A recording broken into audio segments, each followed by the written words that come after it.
All right, so, and we're live. Morning thoughts, morning thoughts, morning thoughts. Shout out to Miss Goldie Robinson. Miss Goldie Robinson, thank you for being the first one in this morning. Shout out to the people going out to work this morning. Shout out to the people coming in from work this morning. Extra special big up shout out to Asserin Odetta for being the second person here.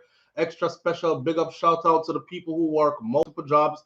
I have the utmost respect for you. Shout out to my entrepreneurs, my stay-at-home moms and pops, my retirees. Shout out to the drivers. Shout out to the Uber driver, Lyft driver, truck driver, taxi driver, food delivery drivers, round town and long distance truck drivers. Shout out to the crossing guards. Shout out to the school teachers. Shout out to law enforcement personnel, medical field personnel. Shout out to whatever it is your job description is. Shout out to you. Shout out to every single clean-hearted, good-hearted person who wants good for others as much as you want good for yourself. You're a good person. Shout out to you.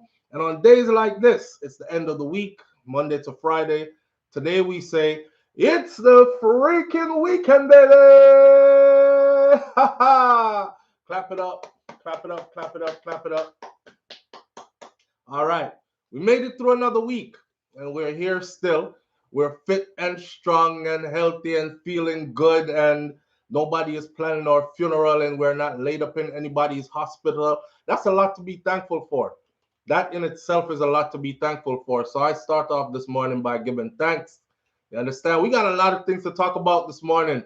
Whole heap of things we have to talk about this morning. I have like 10 different topics. I'm not sure we're going to get through all the topics, but I'm just going to go through all the topics. I can't even tell you because I got to take up time. So I just have to just start going through the topics and just hope we get there, right? It's the freaking weekend, baby. Virtuous Fire says, big up yourself. This morning is a $100 giveaway morning as well. And it's going to be pretty tricky. So at the top of the morning, let me see. I have 167 people in here already. If your name is not in green, you don't stand a chance at getting this $100. However, for those whose names are in green, here is the trick question of the morning. And the first person who answers this gets $100 just sent to you, just a token of appreciation for that next level of support over here. I know it's not gonna be 100 Jamaican dollars. It will be what? It will be 100 US dollars. I know you're rich on all these things already. You know, it can be $100 that you never had before. Go buy you some ice cream or something like that. Have a drink on me. I don't know. Anyhow, Reed is saying that this man is slandering him. Let me repeat. Reed is saying that this man is slandering him. Which one of my videos did I say that in? Reed is saying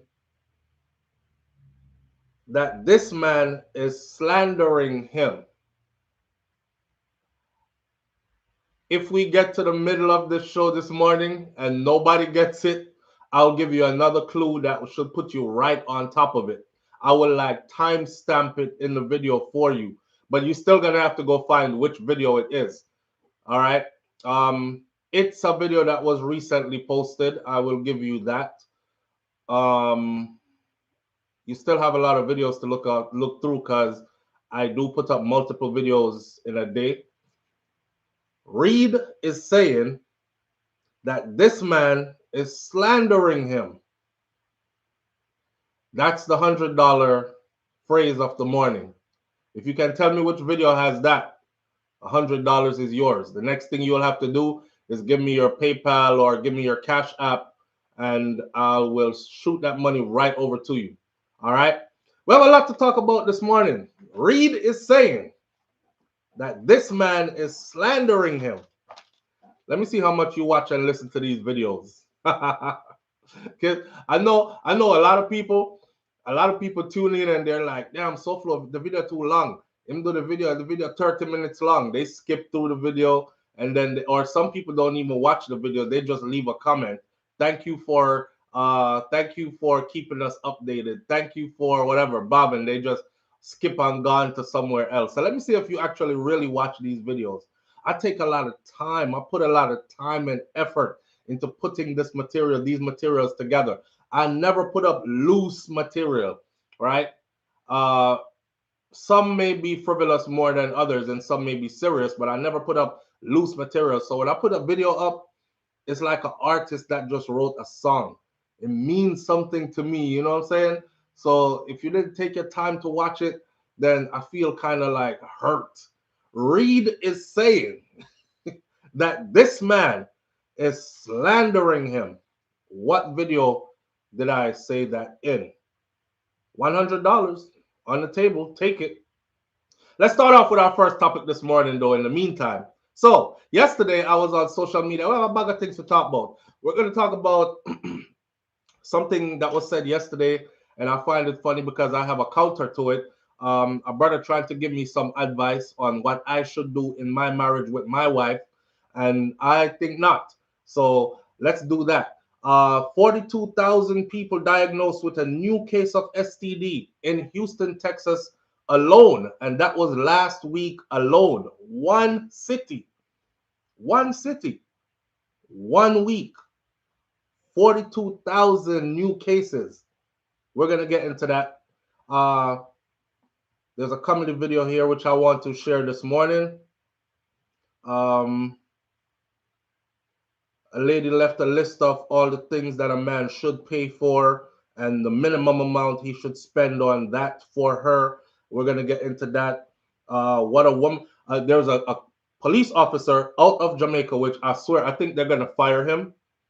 But he did say the same situation where the police woman was holding the woman by her hair and she was trying to bite her finger and all that. That same situation, a police officer actually broke rank, broke silence, and spoke about it in not such a couth manner, you know. And I think they're going to fire him for it, or he will be reprimanded for it. However, he said some things which make me say, yeah, them are the police officers that I talk about when I say big up to the good squad of them. And we're going to get into what he said. The skeletal remains of Medikk, dancehall artist Medikk, were found, and it was confirmed her cause of death, etc., etc. An update to Medikk. We're going to get into that one as well. A priest is backing Lisa Hanna in her push to make rape gender neutral. Think about what I just said. Because the first thing I thought was it should be already, but it's not. All right. Haitian caregivers gone missing in Jamaica along with one of the kids. Remember, they just brought some kids over from Haiti the other day saying gang violence was tearing up the place and all that. And one of the kids are now missing, along with 10, I believe it's like 10 of the caregivers are gone. There was a police officer who was marked for death, apparently. They eventually killed him, and his mom gave her story yesterday, but we have some more information on his situation. And there's a mother and daughter who will finally come out to talk about what their pastor did to both of them. And we're going to get into that story as well. And then, of course, Reed is saying that this man is slandering him. What video did I say that in? What's the name of the video, the title of the video, or the topic in the video? What video did I say that in? I'll give you a big hint. It's none of the videos that I do multiple topics in. It's a video that I did one topic on for the whole video. It was just one topic. That should give you a start. Because videos like these have 10 topics, right? Reed is saying that this man is slandering him. That's $100 this morning. All right. I did not know that men did this. Oh, hold on. Before we start this, if you have any children or any underage that you don't want to hear grown people conversation, because this conversation is kind of sexual in nature. So if you have children around and you don't want them to hear this type of stuff, please exit stage left with them, or put on their headphones, or mute, or do what you have to do. But I'm warning you so you don't cuss me out later and say, SouFLo, what kind of language that you are using in front of me pick me, and my grand pick me was right here, and my daughter was right there. I'm giving you a fair warning, and I'm giving you enough time. Move them. Please, move them. All right. 5, 4, 3, 2, 1. Here we go. So we start this morning off like this. I did not know that men did this too. I thought this was a woman thing, but apparently it's a man thing, right? All right. Hold on there. Call coming in as soon as we start. Live on the air with SouFLo. Good morning. Morning. Is it the church, Bishop? Ha I'm on the bus, so just Big try to up pick on the yourself. little phone. Huh? Big up yourself. Look here, me That- on one phone and listen you on the call upon the other one. All right. Look here, me call back for my money because me need it. All right. Listen. All right. Call back. Yeah. Yeah. All right. All right. Bye. Wow. Can't go and coast the auto. Oh God. All right. Me look for your call. All right. Me Yes, look for your call. Wow. You see? I purposely made that one a little bit difficult this morning.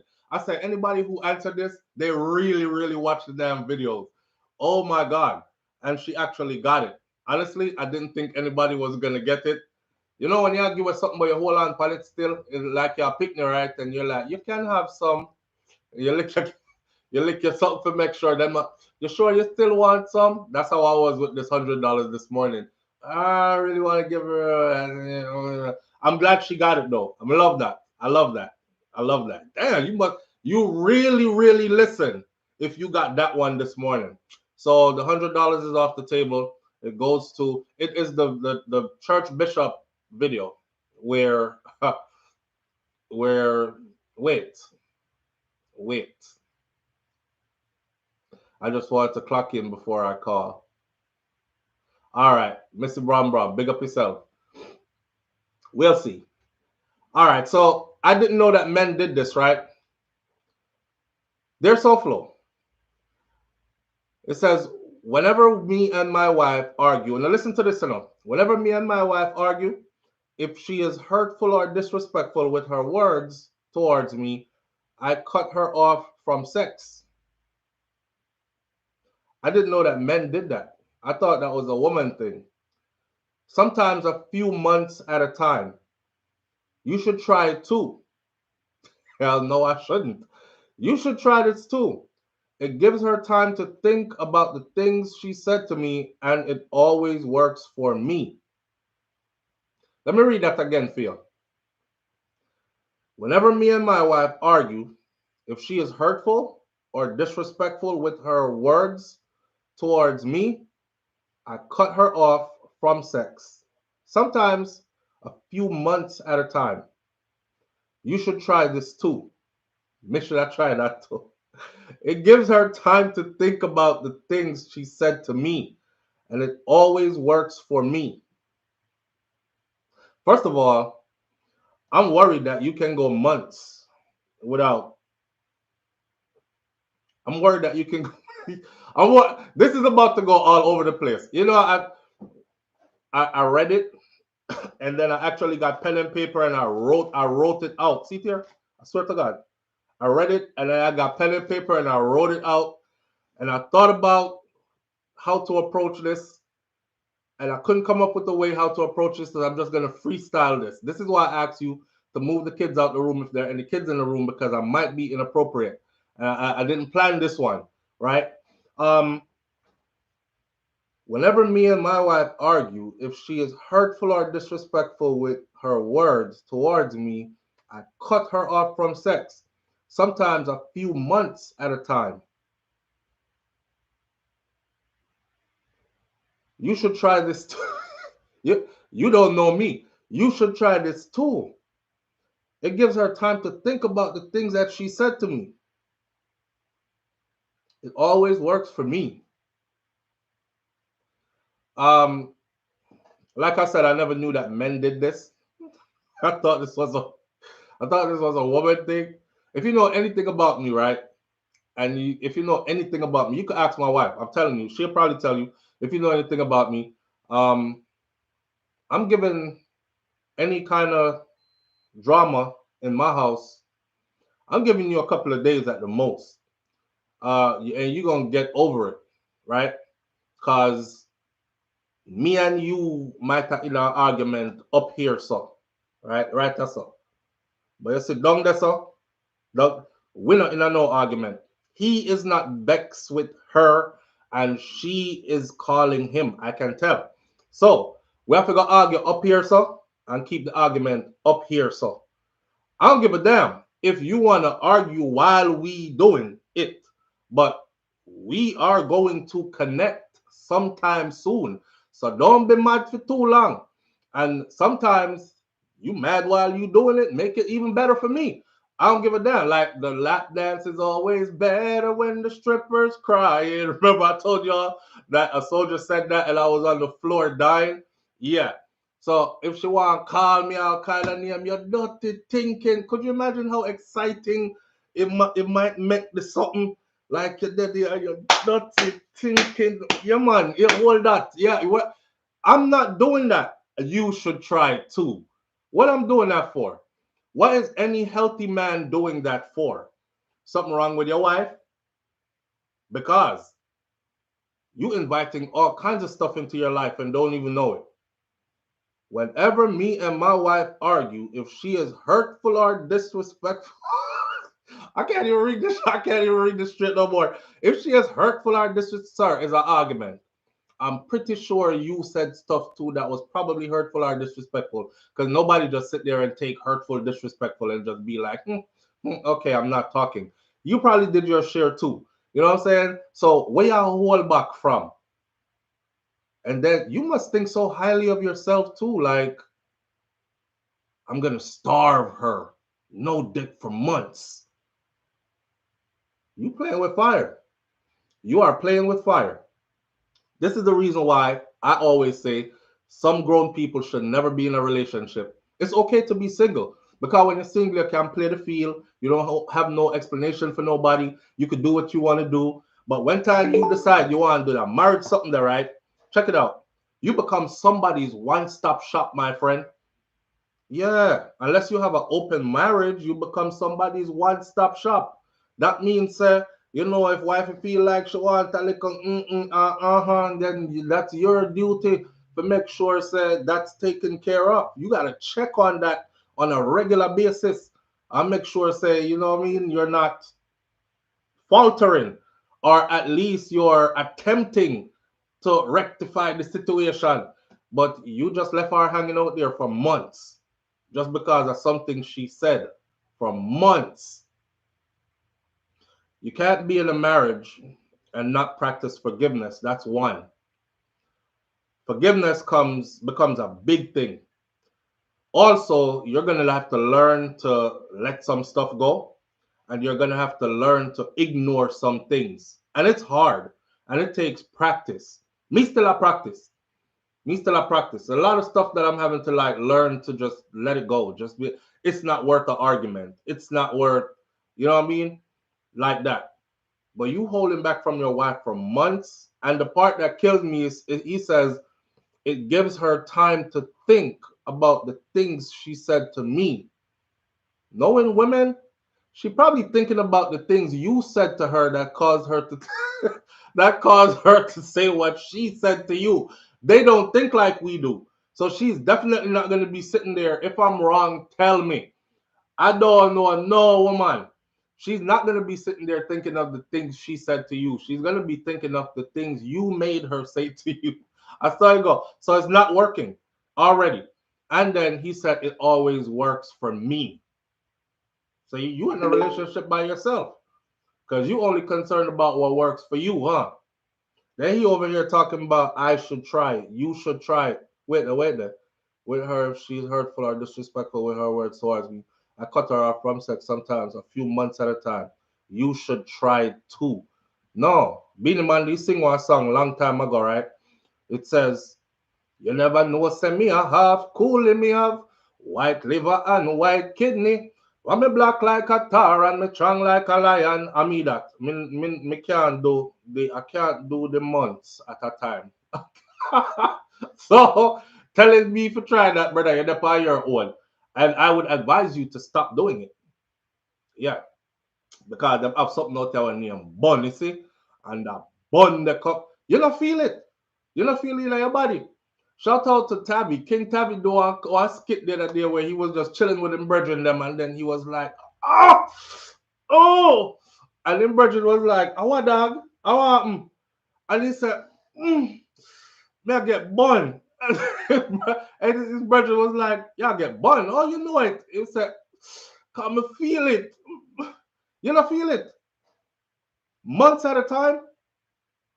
Let me flip the switch for you. Let me flip the side for you. If me down my woman, and she locked me off for months at a time, just though say the first time you do that, the boy did go a road. Yep, I strayed. Unless there's something medically wrong with her, or some I strayed. I strayed big time. I was out there, I was hoeing. The How you gonna just lock somebody off for months? Not weeks, days, maybe? Yeah, maybe a week. Weeks, because sex ain't everything, right? That's what some people still say. Weeks even, but months. So your wife now sit down in the house, no say you good and healthy, and nothing wrong with you. Let me tell you the door that you just opened. That woman is probably there thinking you're no longer attracted to her. You're getting it from somewhere else, which could fuel her to say, well, frig it. I'm going to get it from somewhere else too. Because if not try help me satisfy my needs, it's a natural, innate thing that you're built with, you're born with, you're created with. He ain't trying to help me satisfy mine. And him look damn happy like say he might get it somewhere else already. So let me go handle me.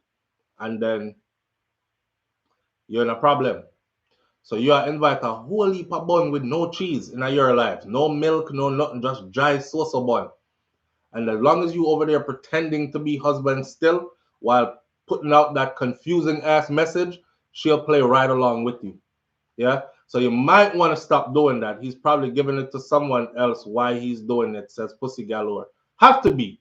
Because I don't know no healthy man that can, although we're not like, we don't sit around, men don't sit around and discuss sex with each other unless a loose gal we are talking about. If you Men are like this, right? If it's his bona fide woman, his wife, he ain't discussing bedroom antics with friend. We could talk about everything else except for that. I don't know. I've heard women sit in circles before and talk about their men and how them do this and she like when him do that with her female friends, right? She discuss her husband and their intimacy with her female friends. I've never ever heard or seen or been around any man that does that. So we're kind of different anyways. But your wife know you're healthy. She know you're good. And you just nah and I tell me about me if you try it too. No, me not try it. I don't want to try it. Live on the air with SouFLo. Good morning. Oh, yeah, go on with the brother. Wagwan family, me there, you know. Blessings and manners. Manners and respect, my friend. Talk to me now. You know what, sir? What want to say here to still, see? You have to understand, say, what works for you, no must work for me, you know. That is true, too. So, me say that to say, it work for such man. Maybe such man is not a regular person. Yeah, true. Not a normal person. True. So that's why that can be able to work for him. True. No, on the other hand, okay, pumpkin, okay. But on the other hand, no. Yeah. On the other hand, no. Him feel no say, why am I do? Now, one kind of word. Then you talk about the give you a taffy drop. Yeah. And it's a feeling. I laughed till a week, you know. Listen, I do my week, brother. I'm going to tell you, you should me if you try it too. Brother, I'm a regular man. I can't even go a week. Alright. Just months. Months. Months. And you live in the house with the same woman. Yo, one of two things. Yeah. Either you not like him, woman, or you have a next woman, or Alright. your woman does not like him, so she man just continue to tell him I want to tell him, just get him out that way. That's what I see.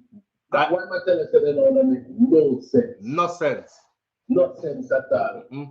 Man, if you know woman I don't have problem, just like we're so close there. Mm-hmm. And the top half for argument. Alright. And the next half my enjoyment, me good. No, in a normal list, my friend. No, man. You tell my man all the time, you don't have to talk to me Yeah. when we're not talking, but just make it access that verb. Alright, that's all. You understand? You can't turn your you don't even Turn have to move. Yeah. Just make it accessible. I saw. Yeah. So him at talk about, you put that one time out and lock up the different cheap. For months. And next man I get that. You better know that. Alright. And next man I get that. Alright, sir. Anyway, just like I said, nobody tell them fuck here. Man has our respect. Man has our respect, bro. Yo. He said he might not be a normal man. He might not be. And truly, what works for some people don't work for other people. You know, to each his own. But I couldn't do it. And if me pass my wife in the house 10 times for the day, I probably touch her 9 out of the 10 times. Just reach out and just squeeze something. That's me. I just reach out and just I don't know, maybe she tired of being touched. She never complained yet. You know, sometimes I just draw her up and kiss her up and then keep going about my business. Sometimes I just squeeze her body cheek because she have on some little shots in the house there. And sometimes she bend over and you hear me bawl out, bumbo clot. And she's like, oh, what? And he's like, nothing. But I just the view. You know, you must be with somebody that you really don't like or to do that. Because it's not going to work. It can't work. And it definitely wouldn't work for me. Because I know I'm not built like that, like you. And end this part of the morning by saying this. Any man that's out here doing this, talking about you putting your wife on break for months. Whenever me and my wife argue, if she is hurtful or disrespectful with her words towards me, I cut her off from sex. Sometimes a few months at a time.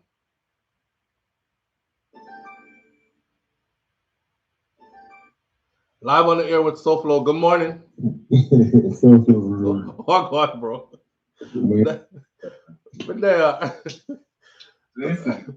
I saw. You keep me down when you grow on the month, you know, the man a prison the man right from that. Oh.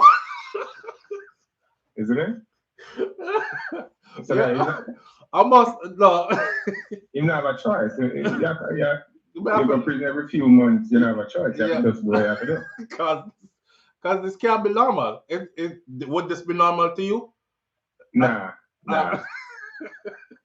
Prison violence is Monday, fam. That's what I'm going to that time. All right. All right. Yeah, man. You know, it's not a normal situation. It's not. Don't do it. I'm gonna move on from this topic by saying this. Don't do it. Okay. It's not, the outcome can't be good. It can't be good. And the part where I'm saying it works for him. Yeah. Don't do it. Live on the air with SouFLo. Good morning. Good morning. SouFLo. Yes, family. That man is delusional. The months of a month. That man is delusional. That woman is giving him bun all up and down the place. That's why it's just that when him finally get to Canard, it's so good in nothing about where she did say our, where him did say our. Him no notice behind the scenes, she'll give him all kind of bun. You can't do that to no woman. That's some narcissistic, manipulative, controlling kind of thing. That don't make no sense to me. It is. And I really thought that only women did that. You know, me never know some man do them something that too. That's why I wrote it down. I was amazed. Control and manipulation. But listen, in order for him to do that, right? Isn't he punishing himself too? Cause him have to wait months too. But Well, who says he's waiting? Some man say them a punish the woman, but them use it as a means to go outside of the relationship, go do what they want, do other ways, and come back. Make it seem like them innocent. Them are use it to go get supply somewhere else. Ah, makes sense. Makes sense. Makes sense. That's why I plug it up on a regular basis. Anybody get it, them get it well used. Yeah. About months. Simple. You know? Simple. All right. Manners. All right, take care. Manners. Yeah. Hear what? Maybe he's not working. I don't know. No. Him not like her. He obviously don't like her.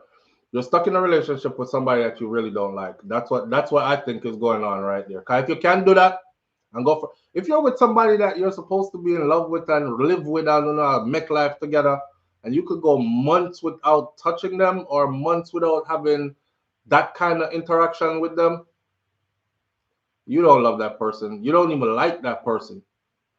And you probably get a vibe like a person that don't like you too. And that kill your nature for them. Something not going over there, but that's not normal. So the brother that said this yesterday, I'm letting you know, and anybody else who's listening to this and think it's good advice, don't do it. And if you're doing it, stop doing it. Women do it. Only if you stop doing it too, because it works both ways. You can't lock your partner off. I'll close this part now by saying this again. If you're in a relationship, you're somebody's one-stop shop. Those are the relationships that work. When you're your partner's one-stop shop, you don't have to go nowhere. We get everything right, which partner there, right? You good to go. But when you become the type that is like, I'm not into that. Oh, don't want to do that. No, we'll never do that. Oh, we gotta take a break, and I'm punishing you because you said something I didn't like. So see you in 2 months, and you're about to either get a whole heap of bun. You're gonna eventually end up losing your relationship, anyways, right? Right. So I don't think it's cool. I don't think it's something to do. And no, me not try it. So moving right along now. The next one that you want to share with you this morning. I'm sure you've seen this before. Some of you, but not all of you. Let me go dig up IG real quick. Here we go. Somebody says, SouFLo, why you not use the program and put the video them up on the screen? I swear to y'all, I'm working on it. I'm not a techie person, but I would love to, instead of hold up my phone like this to show you videos, I would love to be able to just say cue the next video and it drop in on the screen. That's so, you know. So I think it's not, I'm not a techie. I'm not a techie. So wanna work with me. Anyhow. All right, let's go off of this one. So remember the situation involving the two ladies, the police officer and the other lady, right? Where the police officer hem her up and they were wrestling each other. Remember this? A police officer gave his take on this. This has become something big. As far as higher up the command chain goes. They've been talking about this all week. They're making changes and putting protocols in place in the JCF and coming out to say that this is not their protocol. But you know, the woman is still in the wrong. The civilian, she was arrested and she was charged and so on and so forth. Here is what a police officer had to say. This is a real police officer. He might not sound like it when he speaks because he was very brash, rude, disrespectful in his speech, but he said what he had to say. See it here. Good morning, Jamaican citizens. How many am I going to hear this now? Hold on. Wait. Police officer. So now let's make this clear to the media. I don't care. It's a law personal. This is my colleague. Yeah, brawling outside. Yeah. You see what take place?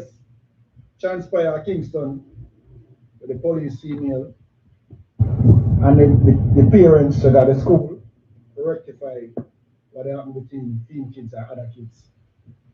And that's how we deal with the situation. By law and by right. The police is here to protect and serve the Jamaican citizen of Jamaica. They're responsible for every civilian, every pedestrian. They're responsible. Imagine a 2 officer, 1 female, and they have to reach this. The police be there, like you're sure of the female. You have to hold on for your gun one at a time. And you have the female down in the Jeep. After you put her in the Jeep, you don't hold on for your gun. You don't intimidate her. But watch everything for the video. Everything. If she point in your face, she assault you. But you lick her. You're totally wrong. She win it right away. Because she point in your face, that is assault. But why you lick her? She's not a child. She's not a daughter. I be a fuck where you go on in our country, boy, Anjo. Anjo. You see you? You see you, Anjo?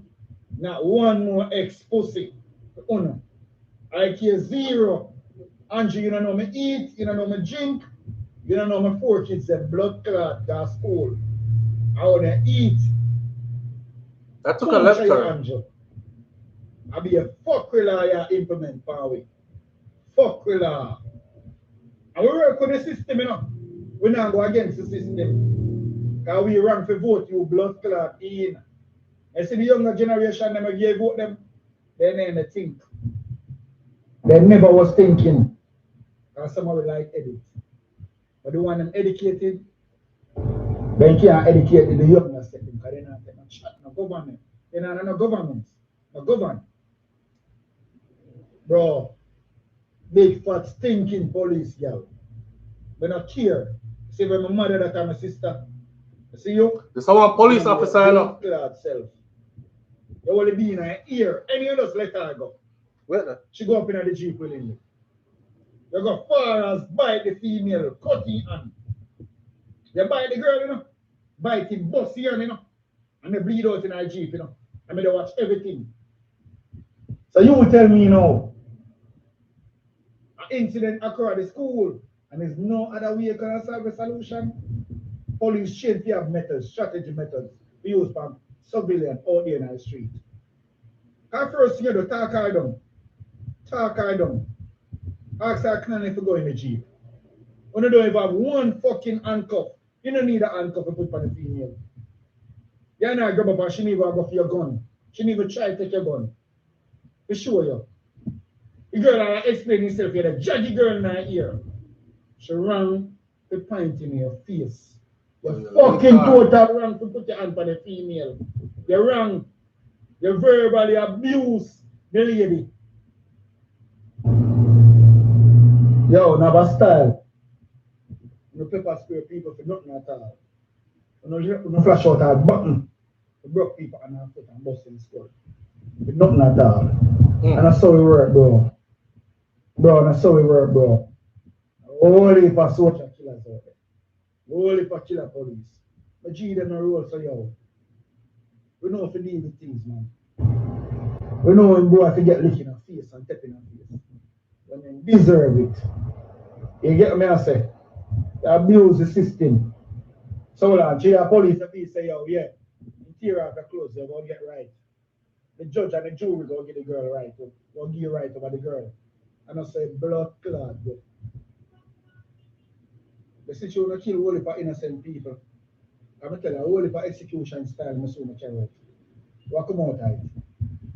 Up on camera, I'm watching a kill, man. You come out tight. Yo, I tell you, man. You see you, if a girl know how to deal with you, the girl will set you up a way. Either you lose your 2 foot them, or you drive off a one cliff or break your blood clot neck. The girl will fuck you. The girl will fuck you, real good police girl. And me they send out this for the media. I care fucking 0. And the top grown abuse people, and the blood clot. Everybody have gun now. Check your world. Everybody have guns. Sure. Everybody have guns. Now look, a container gun on our final airport. And how much pass already? Who they send me a gun them? Politician. Andrew wellness know about enough of the blood clot gun, them I get sure tight. And then no one killing people, them innocent people. Them. Eh? I think poor man can pull through them. And the law enforcement blood clot, they do their thing. The big heads them in a parliament. I only live off of the container gun them. And then they make it look like say the youth them in the street, they do all the animosity. And one thing I blame my man them for, but they make their money and they blow, They now buy 2 goat, 2 cow, 2 pig, some rabbit, some pigeon, fowl, and start some investment. Those are investments. Buy car, put on the road, buy cars and rent them.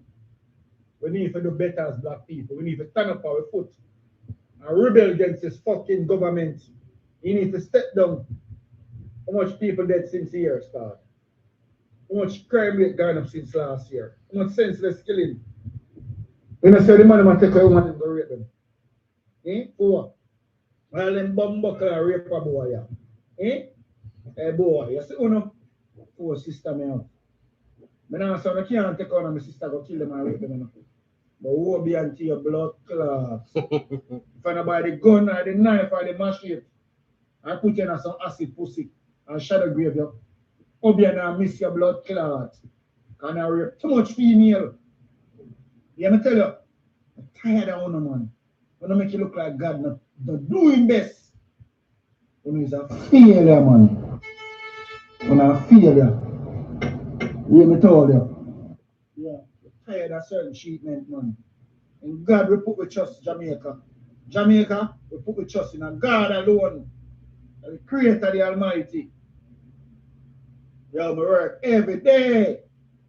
So I get to one day off. I stress. Sleep, eat, play my PUBG, watch my show. Boring, I go up on the road, I go to river, I go to beach. Occupy myself.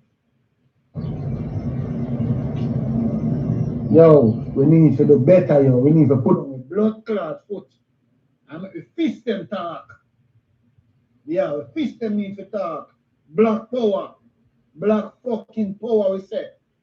Too much senseless killing, man. Andrew, there's a pussy. Yeah, a lack of people for freedom of speech, Andrew. Where the fuck is you? Where you come from? Where the blood clot you come from, Andrew? Eh? Our police officer, listen up. Check the crime rate. He's in uniform. Family are dead in a one senseless killings. Man, I shoot up my family. Kick off door. I know they're killing, they can't solve. They're crime they can't solve. Why? No unity is not here anymore. Before we have a unity and a strength and divide themselves. And them in a parliament, man. All I know is about. All I know about this, the butter. The butter. Yeah. Every time Andrew fly out, that one country come back with their system. Try to create their system for we in Jamaica. Yeah. And you know, set certain thing in a proposal and so much homeless people out on the road. More people jobless. The jobs that people are get right now and pay less than 3,500, 4,000 a day.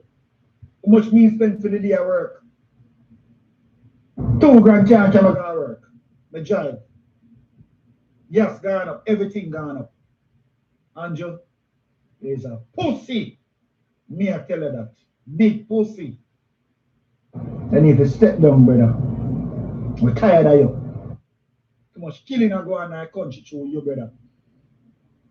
Too much killing are going on in our country through you. And all I know about in a parliament is about the money, the butter. Who want box of that $1 million, who want box of that $3 million. And then we take time put it in the back. And I stress black people.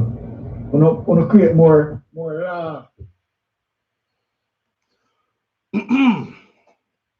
I think I'm ready to get fired. Or he's ready to retire. I think he's ready to retire. He must tender his resignation. And you can see stress on him, yes. Mervyn the point Jamaica Kerr. You can definitely see the stress on him. Not true? He's a response officer, which means him out in the streets, right? And him respond when whatever is going down and he's called to the front line. So I'm out there, I do it. I think he's ready. And him say, you know what, today is the day me I gotta talk my mind and then tender my resignation. I think so. Jamaica on the outside says, Jamaica from the outside. Big up to Jamaica from the outside. Thank you for being here. Jamaica from the outside is a channel where you can go see a bunch of stuff that's going on. Just go over there, check out the content. But Jamaica from the outside says he will be summoned by his superiors, definitely, for the mannerism and the language. And that could be deemed as threatening language towards the prime minister. It could be deemed as language that is unprofessional and unbecoming of a officer.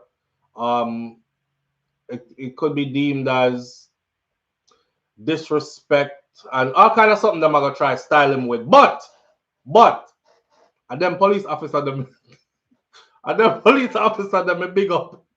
Okay? Because him risk it all to tell the truth. I mean, I say risk it all to tell the truth, bro. You have to figure out what you need to do. Some things we can't say, but if you're in a position to say, then say. He said a whole lot. I want you all to go back and look. Spot It Down TV on YouTube, on Instagram. Big up yourself. Live on the air with SouFLo. Good morning. SouFLo. How you doing this morning, fam? Can you hear me? Yeah, loud and clear. I'm going full of heat over here, boy. I'm born up in England. Really? The weather is hot. But listen, you see that man here? We love him, but he lose his job, though. He must have to resign. He's not losing his job. But all I want to say is facts. A logic thing. And one thing you should be like, and it will be a part. It should be that not a necessary night. But that can go on. All I want, that can go on, man. But everything is man was logic. But besides him though. Yeah. And now you know the system already. They're not gonna make an example of time. I'm not going to lie. Yep. But you see that woman there? Come you call her and talk about her yesterday. You see that woman there? You know what I think? You hear what I'm saying about her, right? Yeah, go on. You hear what I'm saying about that woman there? This is a police. I tell you about the other police. Yeah, me hear already. Me hear before. Me know you come talk about. Yeah, man. And we can you also live on it already. So we see every thing we have on before you come out. But the thing say a police woman there. Me I wonder if she trim the Rasta girl. Because professional like me I wonder, you know, me not say a she does, so me not here. Yeah. Me I wonder if she trim the Rasta girl. Because she look like she have a vengeance with people locks or something. Me don't know. The way she grab on for them. Yeah, me I wonder if she trim the Rasta woman, the Rasta girl and Jane. I wonder if she. And Zinga. And again. Yeah, Jane. I wonder if she. Because at the rate of how she have gone with the woman locks, I wonder if she. And the one that me I wonder, you know, because I don't really say a she, but I see him type of heart chicken. Yeah, I saw the news, I cover for same thing. Abuse of power. You know what I hear? This I hear, you know, because I'm not got no proof. This I hear. This is not what I can't tell if you look up. This I hear, yeah? Right. You're trying to deal with facts. Yes. But women here say, when she come on school on Friday, she must see, are you supposed to see that part of where the security I tell her what going on at school, yeah? The security I tell her, boy, she come on to school and the children, they were smoke the victim. You know if you see, I don't see security come out and talk, the school security. You never see that part, you know? Some that smoke the vape thing and them they try broke it up and yeah, but talk to the audience. No. Them calling and they must have keep a meeting with the parents then. Right. And then when she come at the meeting now, she must never like her share, so she must be the principal. And come out. So then send call her about the next day now. That's what the security said, but I'll give my part and what me hear. Then send call her about the next day now, the fish come apologize. So when she come down to apologize now, this is something when we hear now, say, then call them must see, she should be the principal and come out. This is a dirty Jamaican culture, which we kind of believe. She should be the principal and come out. They must say, no, you can't come this SouFLo. I saw over the principal and say, no, hey, that girl, if you get locked up, you know, they should do it. So then call her. Right. She come down. So when she come down now, then call her friend. if they check it out, if it was placed like over here, like England and America, right? They could have said it is a police car because over here 119 and 333 999. Your part must see 1999 whatever. But we are yeah man 911 over here, so 119 in Jamaica. Yeah. So we are 999. So let's check the call and know if it's a police call. Because you have to call the police, you know, for them send somebody dispatch right so instantly, you know, yeah? So then call she. Me here, me know hear me here, then call she. So she had to come with vengeance. With this a girl because she dissed the principal yesterday.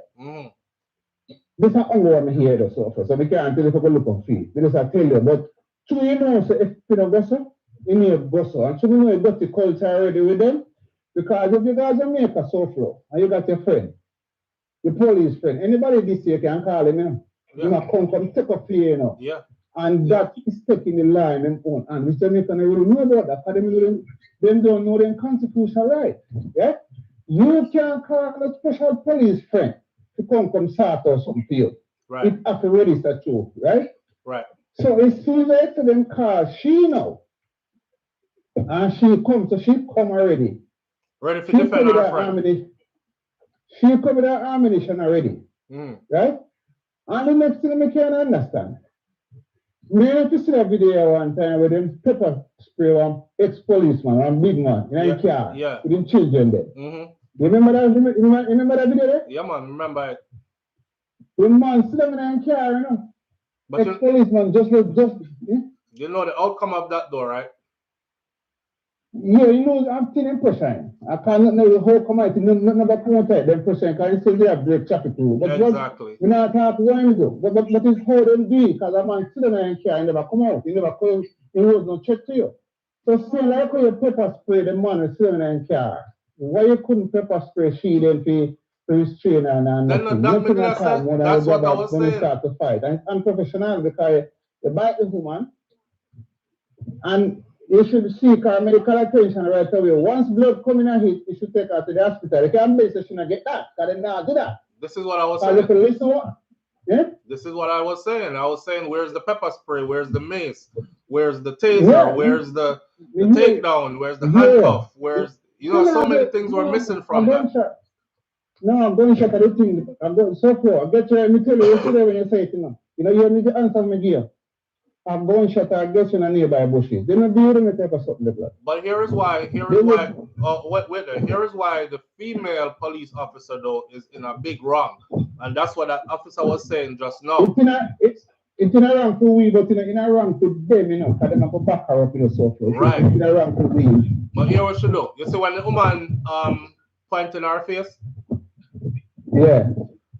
All right, so the woman pointing her face and she boxed the woman. No, them said the woman. Them said, and the woman running too. Someone pointing her face, me ain't touch you. Right, but then she boxed her. Then she boxed her. Right. Go by here, go in her Jeep. Right. Right. She boxed her and grab her here. If you talk to her nicely, and so when you come to arrest you, because we get a phone call about what's the reason for you being here? What's the problem? What is it? I tell her, mother, we're gonna go to the station. And we're going to go and trash it out, we're going to sort it out, all right? So I'm going to go down to the station. So please come along with me and I'm going to go. That's it. And then she started to resist, so you have all the power. Really all right, and probably will have power. But no, because she there with her man. That's what I said, them look like two matey we are fighting. No, she there with her man, and jealousy and vengeful and bad mind. Because he used to them take to go to the documents already, and for them case court, for them court case now, I don't know that I want it 3, 4, 5 years so she can't trouble if I saw it go. Yeah? I seen them do the real boss, you know, them are use vengeance. And a lot of them are using them. At the power them having them. Right. So people are talking about world boss, this and them are this. It's not what world boss doing, it's what them are doing. It's not them are use the law and do for them own purpose. Personal feelings. What them are do, personal feeling. Yeah. And it's not right. The boy is SouFLo. Would you Bantan say, who can run will run? What about those who can? Boy, SouFLo me run, but me still go back there sometime. But me go back there just like you, me live out there and 2, 3 times a year, but if you say me run, me not lie you. I will go back to Jamaica. SouFLo, you see me go back to Jamaica? Yeah. And a criminal me afraid of. The federal gunman out there, a society and police me afraid of. Wow. I'm not really afraid of them because I accident in my life. You see them on the street that do them work. And see, like how you get on with them SouFLo, I see them, so I get on with them. Me and them have no problem, but we still afraid of them. Especially in night time, because we travel around the world place just say. See, like how you travel around SouFLo? I same thing we do. We travel around left, right, we travel the whole island. I'm still afraid of them.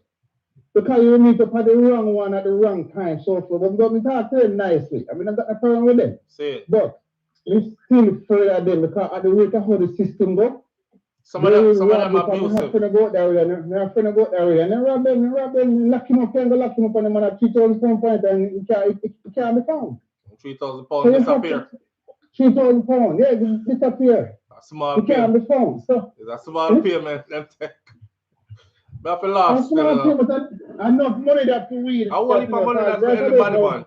Your insurance now, because when you go to Jamaica, I'm insure. And my insurance now cover me for 3,000 pounds because the man said that's too much. Yeah? Then they ask you where you get the money from. So it happened to me already where I just 450 pounds, we lose. I'm going to go through hell to get it. I'm never get back all of it. You get back most about 400 or 200 pounds. The insurance give it back because they will cost me so much. I have to prove it. Where you get 400 pounds from? And that's not nothing. That's just what we lose. Right. Right? So, a big money that for them. Yeah, but anyway, SouFLo, do you think? Maybe I'll listen to you. All right, brother. Manners. So continue to work me out, yeah? Manners are right. Like you end the show, you say, though. I mean, I wait for the guy to call you back. Me have to catch the last day. But no, one more thing before me go. One more thing. Yeah. This is how I come. Hello? It looked like the one more thing didn't want to be one more thing. I call it gone. All right, well, that was the end of that. Then I look for lunch money. Anyway, caller talk and caller cut off. I wish caller didn't cut off and said what he had to say complete, but that's the way we roll. All right, listen. From what I've heard is the lady pointed in the police officer's face and the police officer boxed her, right? The police officer is letting her know that pointing in a police officer's face is wrong and it carries a charge. In Jamaica, it carries a charge, right? But she boxed her. So from she boxed her now, this is where the girl start say, yo, me not take no box from you, me never lick you. Where you lick me for? If me pointing at your face and you say you want to write me a ticket or something, write me the ticket or tell me don't point in at your face, but you put hands for me, you know. Some of them are aggressive and abusive. Those are the words I'm looking for.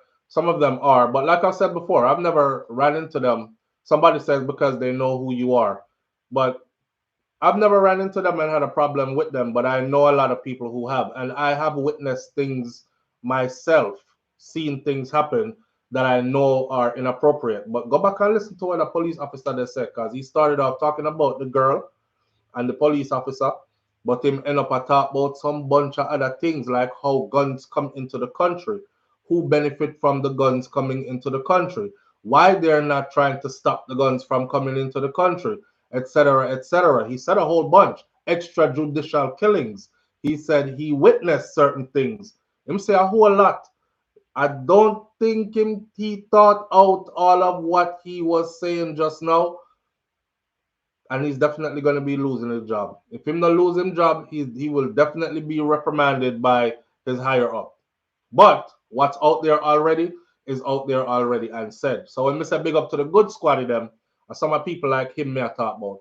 You know what I mean? I'm not saying stand up on no soapbox and lose your job and then can't pay your bills and take care of your family. But if you decide says your last day and you don't want to do this anymore and you've done your time and you can leave with a pension check or something because it's the end, then you go ahead and use your platform and say what needs to be said. And I think he did just that. It not strike me as a police officer where I got in the foolishness neither and stand by and watch citizens just get abused just because somebody wants to float their ego. So them kind of police that me like. See? You have no credit left. LOL. Cut off. Crystal G says, not all officers are crooked, and I'm sorry, I just got to understand that I got links. I took it for granted. Absolutely, Crystal G. And I say that all the time too. Not all of them are. You have the bad ones, you have the good ones as well. Honestly, if it wasn't for the good ones, dog would have nyam with supper, because you see how the place around. One day I open the newspaper, I see 5 people killed here, 5 people shot up there, 18. How much was it? 18 murders in less in 21 hours. This, that, and the other. I'm like, yo, the place is running red. The place is running red. And who are you calling all along? Police. I think our police them are highly overworked and grossly underpaid and definitely underappreciated and definitely under-equipped, ill-equipped in many, many ways. Because looking at that one interaction with that woman there, y'all heard me asking, where's the pepper spray? Okay, now pepper spray, you have mace? You don't have no mace. You have a taser? You don't have no taser. You bite the woman. So you're going to bite her to make an arrest. But we went back to the Stone Ages. A police officer bite the suspect in order to arrest the suspect. And then she's laying there in the back of the vehicle. That was a whole lot of blood. That means that she bust skin and get her a good bite. You know? Weird. But hey, this is where we're at. The next one I wanted to talk about this morning, let's segue right into this. So there's a police officer who they killed him. Policeman killed in Manchester while on interdiction. And I had to go look up what interdiction is. Like I said, I don't pretend to know everything. If I don't know, I go source it. Interdiction is basically you're put under restrictions, right? And I guess when it's done to a police officer, that means his chain of command might have found something wrong, something that they thought might have done wrong. So they put him on interdiction. This is where they would probably take away your weapon, put you on a break until they complete their investigations, etc., right? Manchester, Jamaica. I will show you his face soon. A policeman was shot and killed in Comfort, Manchester on Tuesday night, and he has been identified as Detective Constable Mario Thomas. Police sources and the relatives say that Thomas was on interdiction due to an incident that took place in Westmoreland. Preliminary reports indicate that about 10:30 p.m., Thomas was last seen purchasing an item at a shop in Comfort. Shortly after that, loud explosions were heard. Thomas's body was found on Wednesday morning in the Breezy Hill district of Comfort with apparent gunshot wounds. His mother, Dallery Sr., said that this was the 3rd attempt on her son's life. 3 times on his life. They shot up my car in Georges Valley, she said, adding that Thomas's firearms license was revoked. So they left him out here unarmed, unprotected. They took his firearm license. If she said it is like they left him out here for them to kill him, and see there, they killed him. In January, Thomas reportedly disarmed a man at a bar in Comfort. The man was fatally shot in the process, police said at the time. In December 2022, Thomas was taken into police custody following an armed robbery and double murder in Porus, Manchester. Thomas is a police officer. Why would Thomas be taken into custody for robbery and double murder if he's a police officer? Was he a police officer that was operating on the other side of the law? Some shooting go on a Porus, his mother said. Them say my son do it. My son hate criminal. My son hate gunman, is what his mother said. I saw a lot of Jamaican people saying, Mummy, just hush and go bury your son here. The whole of we agree for you and we understand say your son, so you're not going to see no bad way him do. But you don't know everything that your child was doing. Now, the mother of the alleged slain, next article that was put out on him labeled him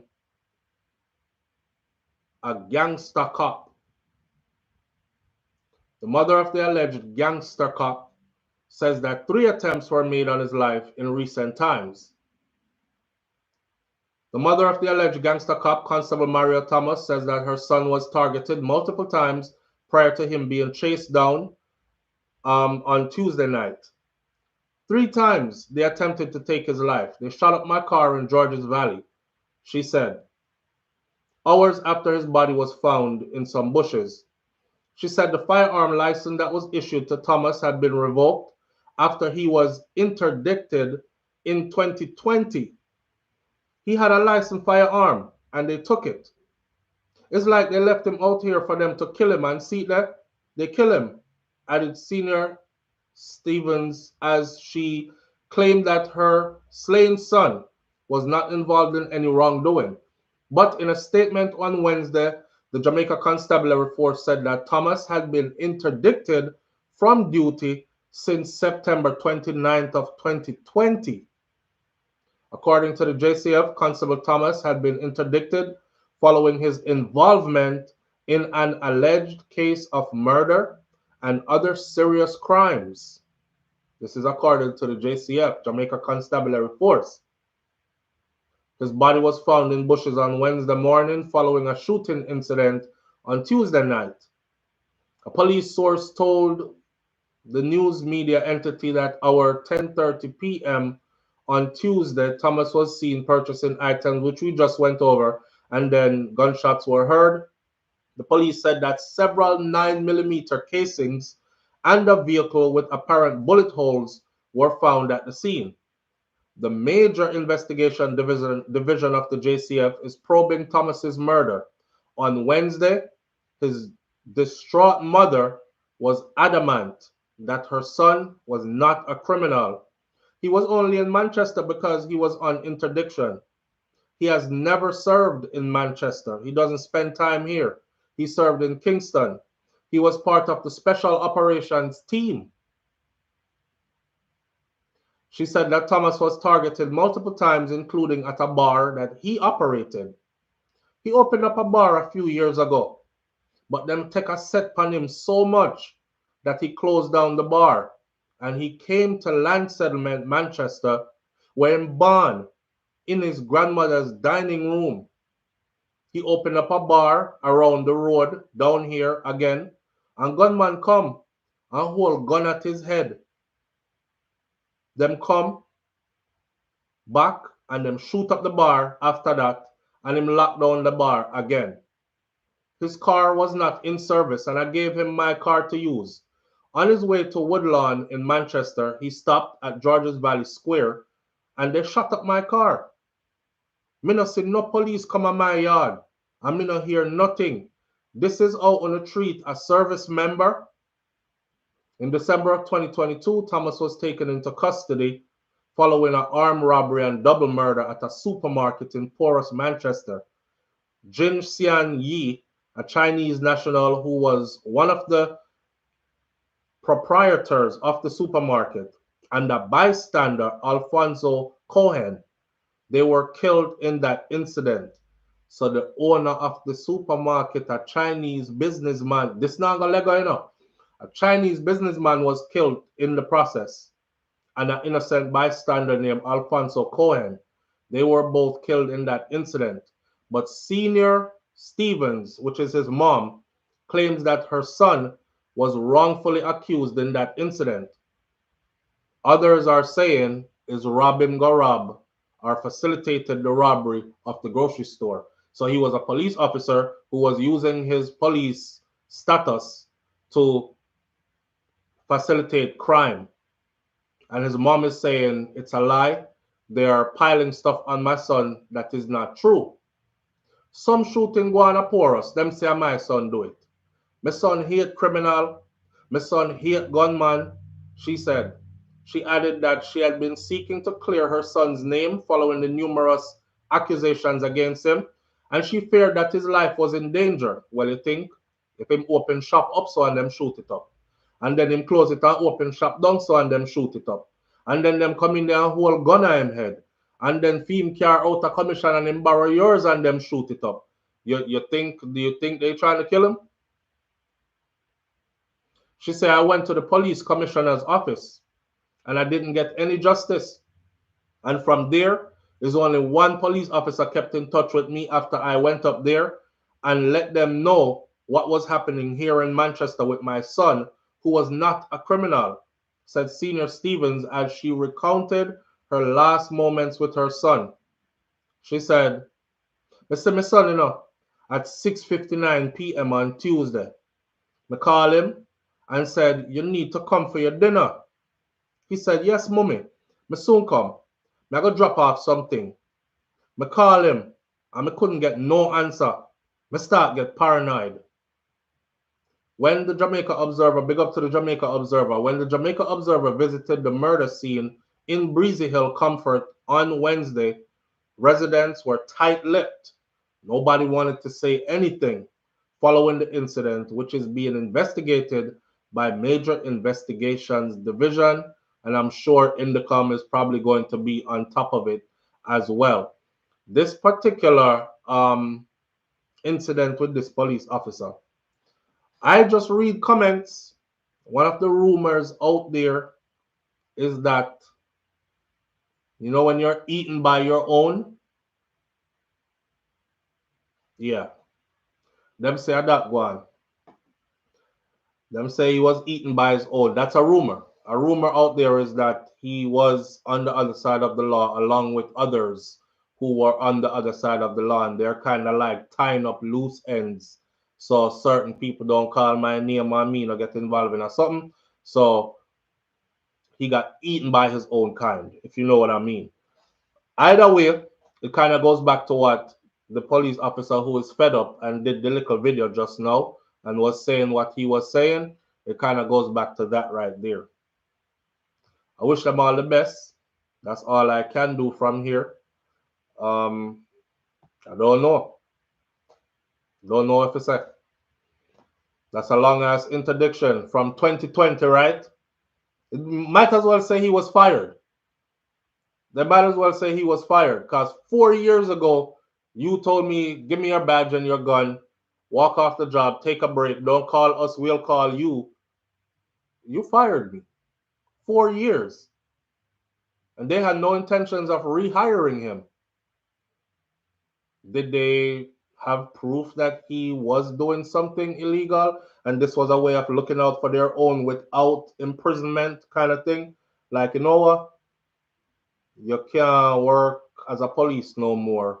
We're not saying you go to prison in a squad, but you can't work as a police officer no more. So just take this and go on where you go. Yeah. But Mr. The rumors floating out there that he got eaten by his own. And media Jamaica, I like to move around freely. So I'm not too dig into certain things. You know what I'm saying? The nearby bushes is going on bad. Boy, they found him in nearby bushes, gunman escaping nearby bushes. Yeah, Kaz Robinson says he was driving his mother's vehicle.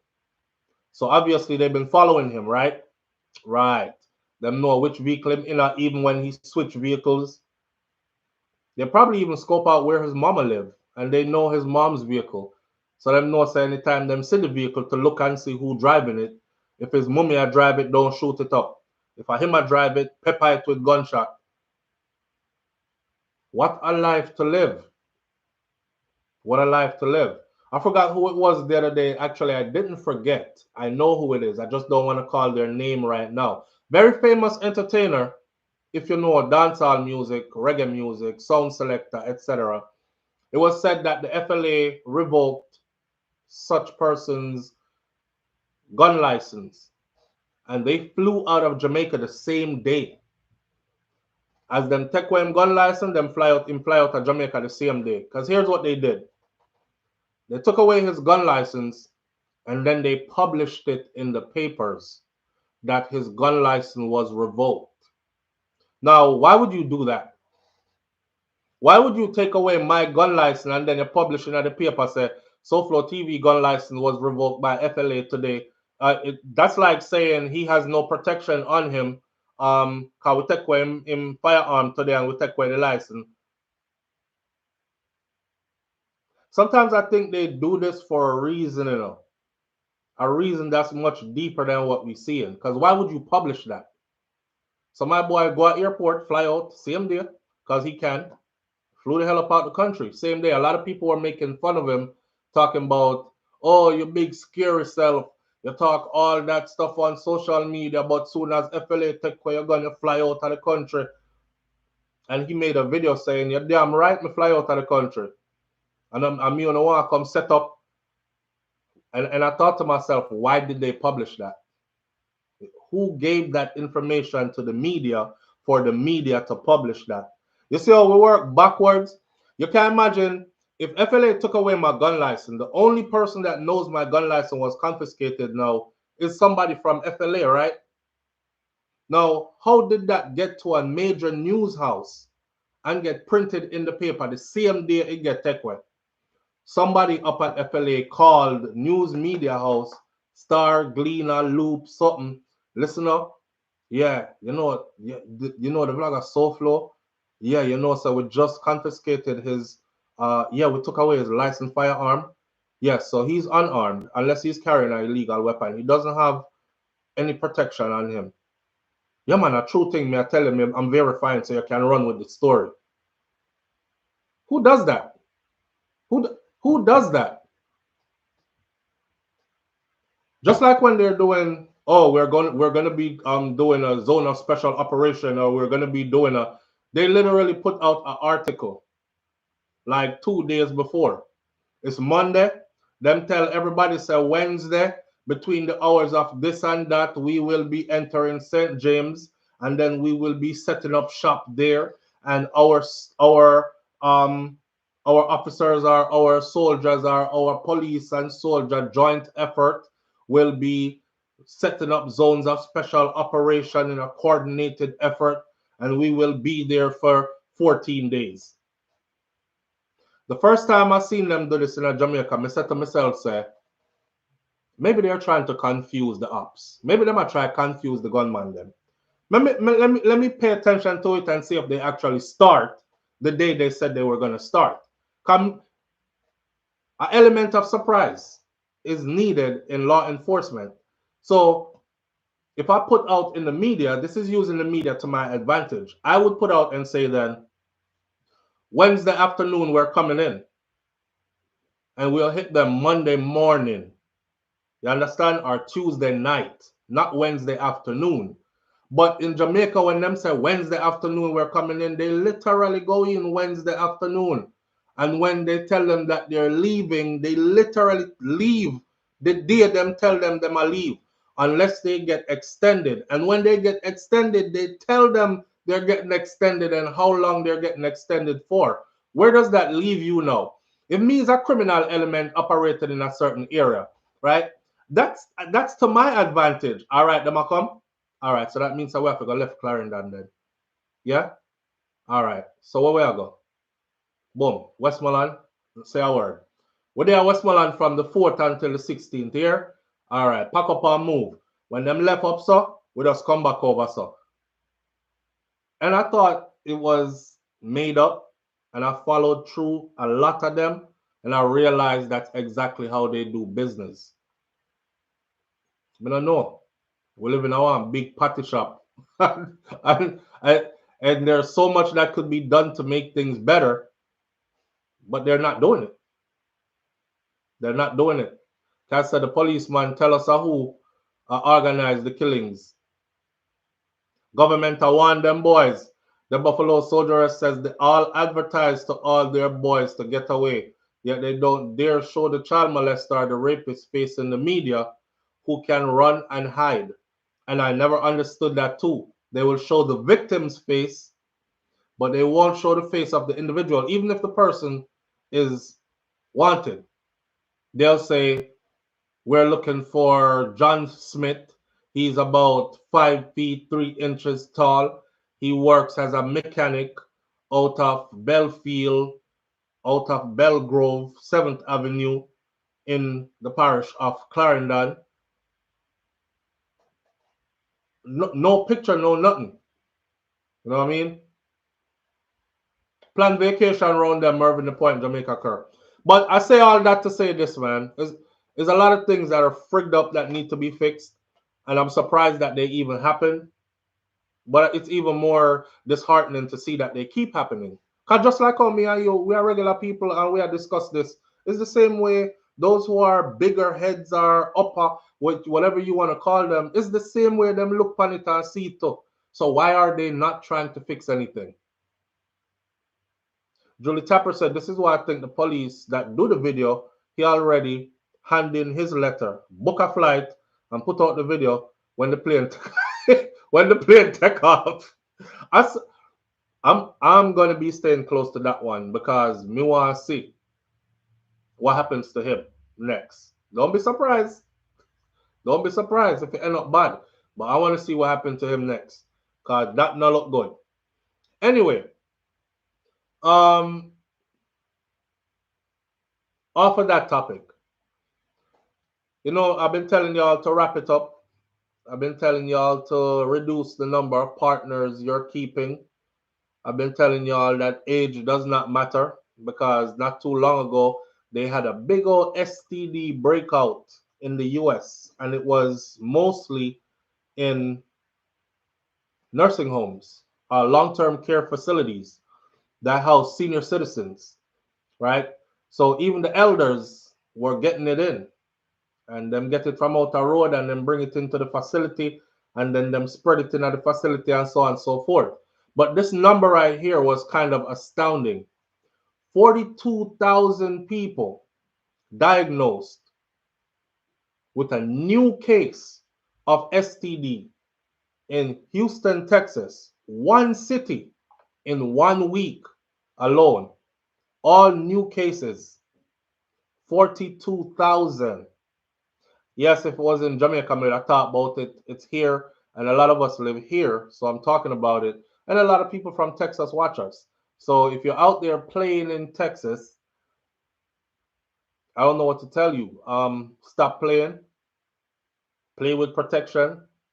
Protection ain't always protection though. Cause when you start play and start ramp rough, protection ramping cause cramping. When you start play and ramp rough, sometimes protection, disappear, bust, all kind of something happen. But 42,000 people diagnosed with new cases of STDs in 1 week. 1 week. I said, damn. Y'all out here whoring and touring. Here you go. There are over 42,000 people diagnosed with an STD in Houston, Texas alone last week. To these numbers, this is the data in Houston, Texas as of June 17th of this year. 3,678 people were diagnosed with chlamydia as of last week. 2,955 people were diagnosed with gonorrhea as of last week. 22,715 people were diagnosed with syphilis as of last week. 17,272 people were diagnosed with HIV as of, you guessed it, last week. There were 315 HIV case reports from adults and 18 from pediatrics. And the crazy part is this is all of last week. This isn't even a month's worth of data. Can you imagine a year? If you have never learned to keep your legs closed in your life, I behoove you. I pray that this gives you the spirit of urgency to do so expeditiously. There are people out here who knowingly have these diseases and just giving it to y'all in rotation, like clockwork. Keep them legs closed. And if you're courting someone or proving them, get a test. I don't care if they're offended, get a test because these numbers don't lie. And I'm sure it's only going to get worse and worse. There are over 42,000 people diagnosed with an STD in Houston, Texas alone last week. Let's get into these numbers. Brand new. This is the data in Houston, Texas as of June 17th of this year. 3,678 people were diagnosed with chlamydia as of last week. 2,955 people were diagnosed with gonorrhea as of last week. 22,715 people were diagnosed with syphilis as of last week. 17,272 people were diagnosed with HIV as of, you guessed it, last week. That's his daughter, his _daughter_7. I follow her on IG. But the news came, I got the news out of a credible source. She is just commenting on it, right? So you can go Google it for yourself and you'll see that it is official, it's real, came from the health department, and then to the media, to trusted media sources, to spread for awareness sake. Now, 17,000 plus new cases of HIV. Here's one thing I know about Houston, because we used to play in Houston too. And that's probably one of our favorite places to go in Texas. Houston is majority black. It's majority black. Yeah. So this isn't the white man killing you. This isn't the white man spreading this through your community. This is you, black folks, living recklessly. Everything is about sex now. Nobody do any court anymore. Nobody do any, you gonna have to wait anymore. I like her, we fucking. She likes me, we fucking. I just met him, he's so fine, we fucking. Like, look at what we're doing to us. Nasty with nasty. That, yeah. And the crazy part is, right, a lot of people are involved who are, you would never think. I watch these videos, how I got AIDS or how I found out I was HIV positive, and every last one of them tried to make themselves sound the same way. I was never promiscuous. You know, them have this demeanor like, I was never promiscuous. Matter of fact, I lost my virginity at 19 and I never had sex with anybody else. I was 24 and I said, let me try once again. And the first time I tried, I ended up being HIV positive. Nobody not telling the truth enough. Hookup culture. Nobody ain't willing to tell the truth. I was a part of hookup culture. I was a part of living online. I was a part of sliding in DMs on social media. I was a part of, if I seen it, I'll go get it and I like it. And then it got me this. Because that's the truth. I was a holier than thou art church lady. I was the head of the youth choir. I had been a virgin all my life. I was 32 when I met this guy and fell in love and finally decided, even though we weren't married and I knew it was against God, I just wanted to feel what it was like. And now I feel like I'm being punished because the one time I had intercourse, I'm now HIV positive. No, you was in church, but you was fucking a lot. Tell the truth. Yeah, so there's a lot of people pretending, and it's the pretending that's killing us. Oh, I love women. No, you don't. You like guys. You're a Batman. It's okay to say you're a Batman. It's 2024. Come on out. Stop doing this stuff with all the girls, and you don't even like women, and people could tell you don't even like women, but on the low, you got men, right? All these secrets and all these, I would never. I'm not into those things. And then them look if nobody I look, and them do all the things them that they say they would never. And that's the result right there for us. Yeah, we need to stop. 17,000 plus cases of HIV in 1 week. New cases of HIV in 1 week. Nobody don't need to kill you. You're killing yourself. You're killing yourself. The fact that this can be all protected with a condom is beyond me. That's the thing though, Kaz. I don't think all this could be protected with a condom. I think the big trick was getting us to put all our trust in condoms. I honestly, that's what I mean. I don't know what brother man was calling yesterday where he said, boy, SouFLo, sometimes you're just too honest, you know, because as a Jamaican man, that's one thing we never say. Like, you know, man, back your fist. Oh.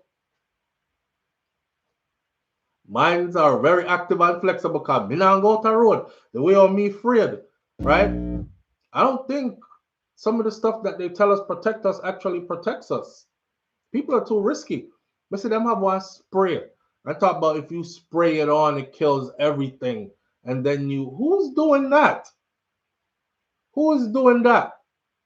So me supposed to just spray my teal, and just ram out something raw. And the spray is gonna save me.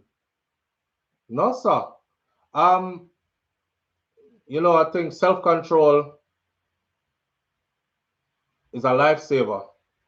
Not only self-control is a lifesaver, you need some discipline to exercise self-control. So let's be for real. It's all out here for everybody who wants it. Some people, them end up at pour out themselves and them tell themselves it's because I'm so pretty. It's because a lot of people want me. You're not special. You're not special. Crutches is everywhere for everybody, and anybody could get it, and can get a whole lot too if they want it, right? So you're not special, whether it's a girl or a guy, and you're not getting X amount of pum pum by you because something special about you. Anybody can do it, right? At the end of the day, and at the end of the day, people fool themselves and tell themselves some real stupid stuff, right? Oh, I'm just sleeping with all these guys because they just find me so sexy and so attractive. No, my girl, you're just loose. You're just loose. You're just letting everybody come bucket you, use you how they want to use you. And eventually the end result is going to be you one of these stories too, right? My brother, man, same thing for you, guy. You just loose. It ain't, you're not doing nothing that any other man can't do. Nothing. Man way uglier than you, with way less money or finances than you, and way less everything that you have, still could do exactly what you do if you count in numbers. So it don't prove nothing. You just on a self-destructive path, and eventually you're gonna come up hot on the blotter, like we call it in the military as well. Just now, it'll be your turn. This is how I got HIV. Save yourself. Save yourself. The extra cheerful givers. Let me cut this part now by saying this. There are a lot of people out there who know they have something, but they have something to give, so they won't ever tell anybody they have something. Yeah? I don't know how the devil work, not true. Because they'll come to you looking exactly like you dreamt of them looking. This the kind of woman I'm into.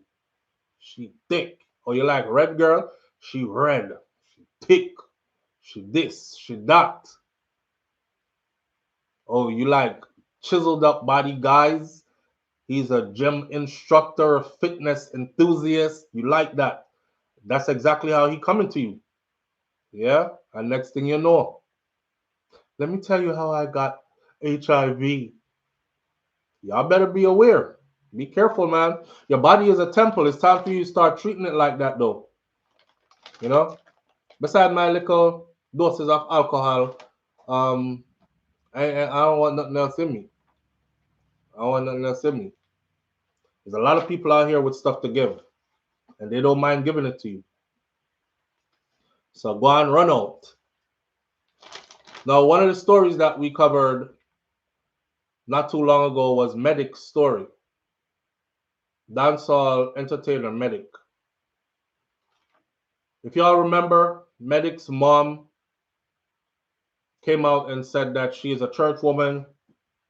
She is not into secular life. She raised all her children a certain kind of way.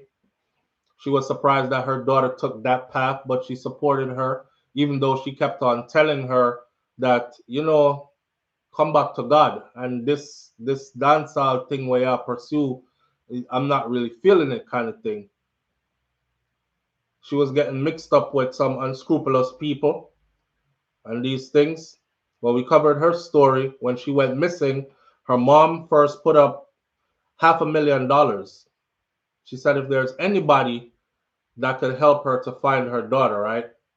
She put up $500,000 to find her.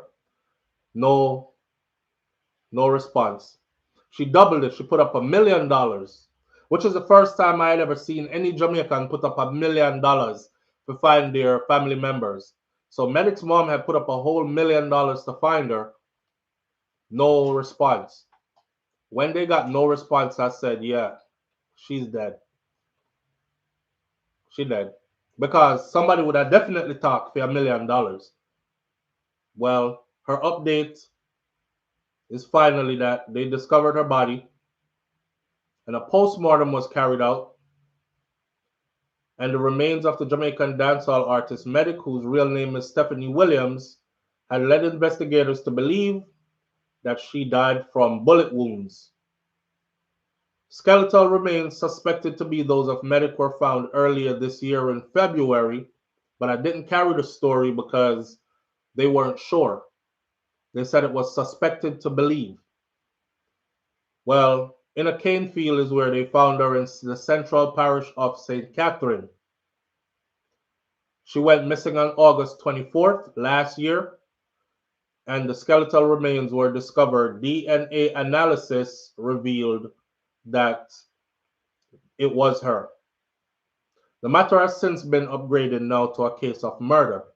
And in addition to her musical career, she also owned a company, a manufacturing and distributing company that also produced, it's called Reborn Holistic, and they produced natural personal skincare and personal care items, which I was told is in almost all grocery stores around the country in Jamaica. So she was making way with her legal business, her entrepreneurship. And I remember her mom speaking about that too and saying, me not even know why she do the dance or something, cause I know that me know Stephanie for. We don't call her Medikk, me call her Stephanie, is my daughter.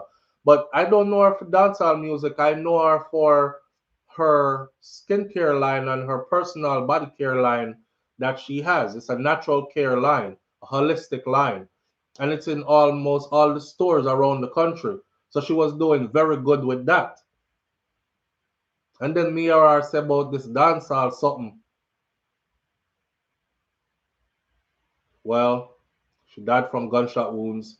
Her body was discovered in a cane field in St. Catherine. You know, there's closure to this.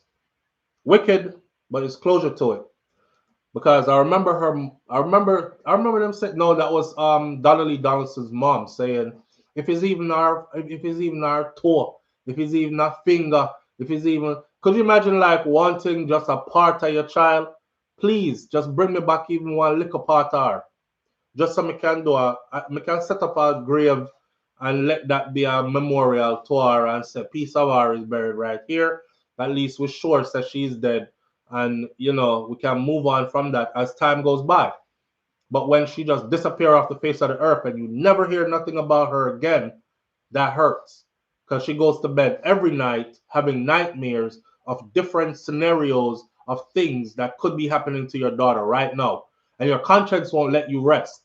If you're a good parent, it's like, yeah, you're sitting here sleeping. It's just like me and my kids them. When I'm telling us, like, I can't buy myself stuff, I would literally go to the thrift store and buy myself a shirt. If my wife don't buy me stuff, like shirt and pants and stuff, 99% of the time, I won't buy myself nothing. I'll have the same clothes for 5, 6, 7, 8, 9 years. You'll see the same clothes in my closet, right? I'll change up shoes. That's about it. But I can't buy stuff without thinking, you about to spend $150 on some shoes. Which one of your kids need shoes? You know? And as soon as I think that, I end up going shopping for them and buy for them shoes. I can't lay down and think, oh, I had a big seafood platter for dinner today, and I had a glass of wine or a bottle of wine after, and I'm just chilling, and my conscience start working. What are your kids eating for dinner? Make sure they're getting good food, like how you live, right?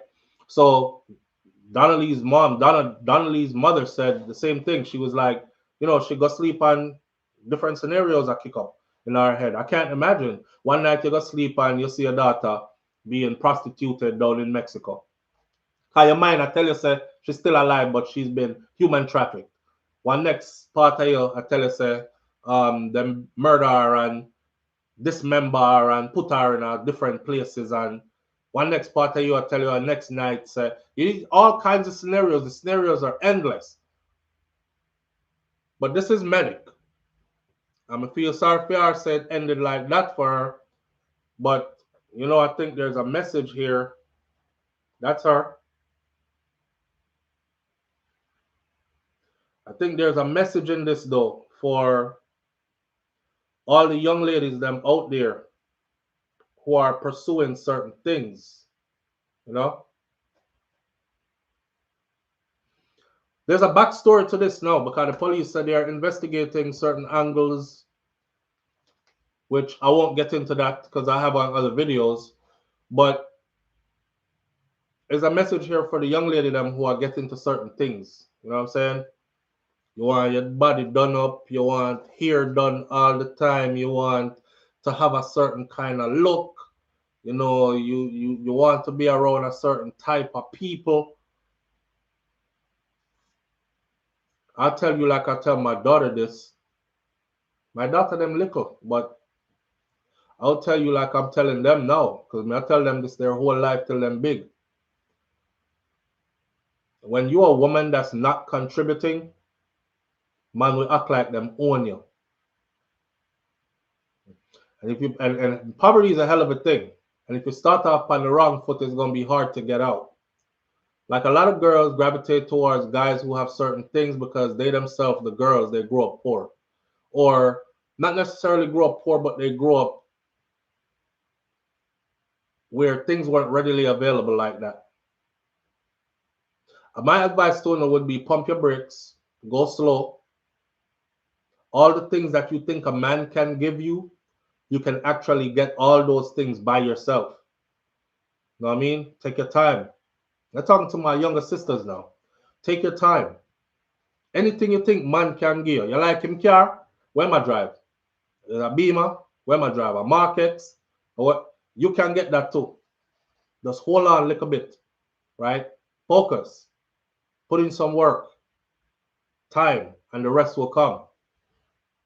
But you run down certain things, and the certain things you're running down come with some unscrupulous people who have some wicked intentions for you. And you're going to end up finding out the wrong way because they do come selling you dreams. And then it end up you found in a cane field with multiple gunshot wounds. Body done rotted away a long time. Sure, you don't want that to be your end. Anything you think a man can give you, you can get that and more for yourself. Remember that. Anything you think a man can give you or you can get from a man, you can get that yourself. And it's better when you get it yourself because the boy can't take it from you. You understand? All right. May her soul rest in peace, man. It's a sad ending, but it's closure for her family. Sad closure, but it's closure for her family.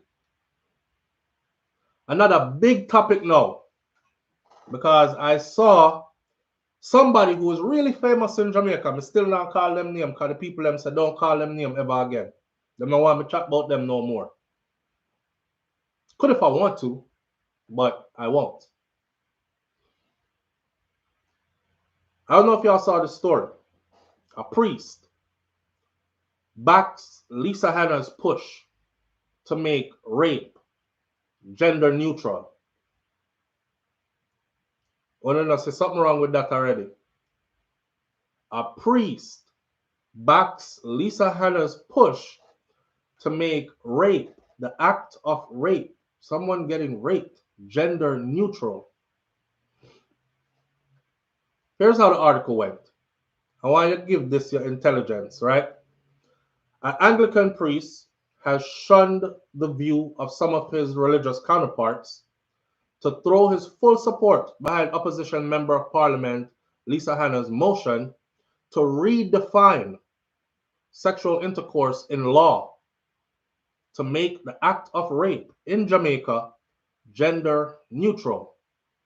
According to Assistant Curate, St. Andrew Parish Church, Reverend Father Bertram O'Gale, a segment of the local religious community strongly opposes broadening this definition and have grounded their opposition in what strikes me to be primarily a theological concern rather than a commitment to justice for all. He added that, as a result, they have invested much into creating a circumstance where we have an unnecessarily complex set of laws that are concerning forced sex, skirting around the issue of rape, simply to appease their theological position on human sexuality. Reverend Father Gale argued that while faith communities play a role in shaping moral values, it is crucial that they avoid privileging their opinions in ways that hinder the creation of laws and policies governing a diverse, democratic society. The church must not wield its influence to restrict legal definition that protects all citizens regardless of their faith or their lack of faith thereof.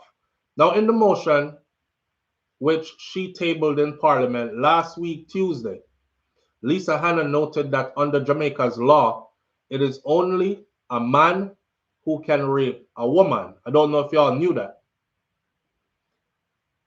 Last week, Lisa Hanna put this on table in Parliament, and she's trying to make changes to this. In Jamaican law, it is only a man who can rape a woman. And a man cannot experience rape, whether by a woman or by another man. That is Jamaica's law now, as it is on the books. So, when I saw the headline, and the headline said, make rape gender neutral, remember I told y'all before, I did a video where I said they were trying to repeal the Boogery Act in Jamaica. And I said, honestly, who has went to prison or ever been prosecuted under that law? Nobody. What that law does is it upholds this right here. That law on the book upholds this right here. So when our boys are raped, there's law on the books that says you can't get raped. Whether by a woman or by a man, you can't get raped. Only a girl can get raped by a man. You can't get raped. That's why I was behind them repealing it. But when I made my choice or decision public, big body boy SouFLo. Yeah, this is Jamaica. You stay foreign with that, yeah? When I want that down here. No body man around here. And I'm like, ignorance is such a thing. When you start fighting for certain things and certain people, it's the sad part is some of them are so ignorant they don't even see that at them you fight for enough. Them not see at them you fight for enough. So you get all kind of name call. Now listen. Sometimes I have to sit here and think to myself, say, yo, you know, me blessed, you know, I have the resources to, like, I can turn over the place if one of my own them get touched. How about y'all who cussing me, you can't afford to turn over the place? How about this happen to one of your son now, and you go before the law now, and the law tell you, say, that's not possible? What you say? Master John hold on your son and rape him? No, sir, that's not possible, because see law here, it said man can't get raped. No case in court.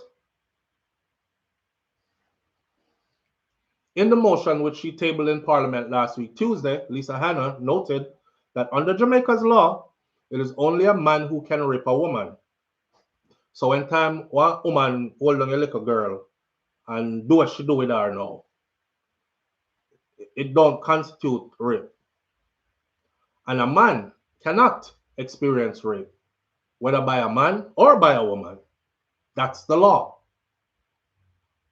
According to Lisa Hanna, this is representing a legislative dilemma creating inequitable legal consequences surrounding how we treat rape in Jamaica, because our legal definitions have been unchanged for centuries. Many boys and men who have been or are being raped or sexually abused by men and by women, they continue to suffer in silence and don't come forward out of fear of being stigmatized or even thrown in jail, because the boogery law says you forget fling in a prison too because you are partaking in a illegal activity, even though they are the victims. So I hope somebody today understands what it is when we say, and you know the person, the person, with a huge platform, the person, first person under the comment section, basically saying stuff like, you have some kind of agenda they might try carry come here.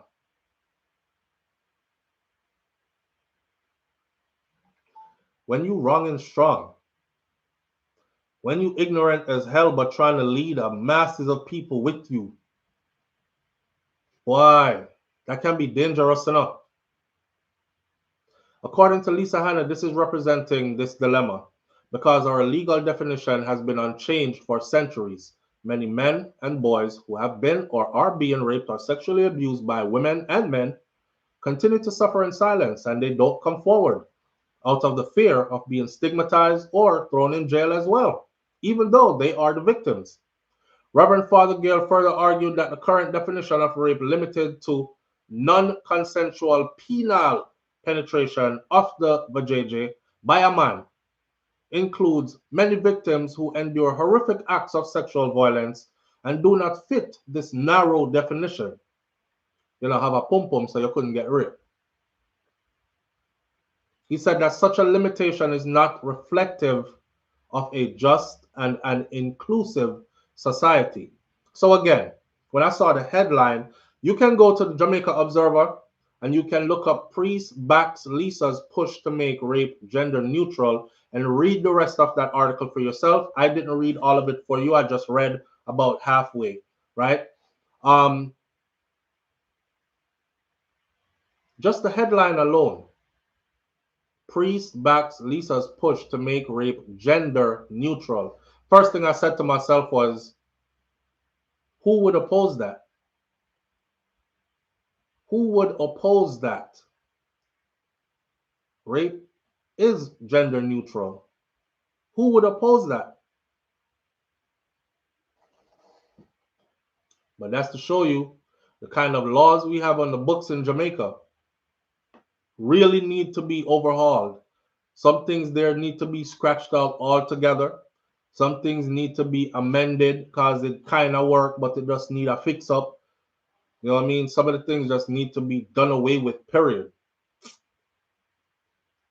I think the law books that we got from colonial times, we never bothered to change much of anything. We just took it from the slave master them and we just kept running with it and called ourselves independent. And I think with this push to do away with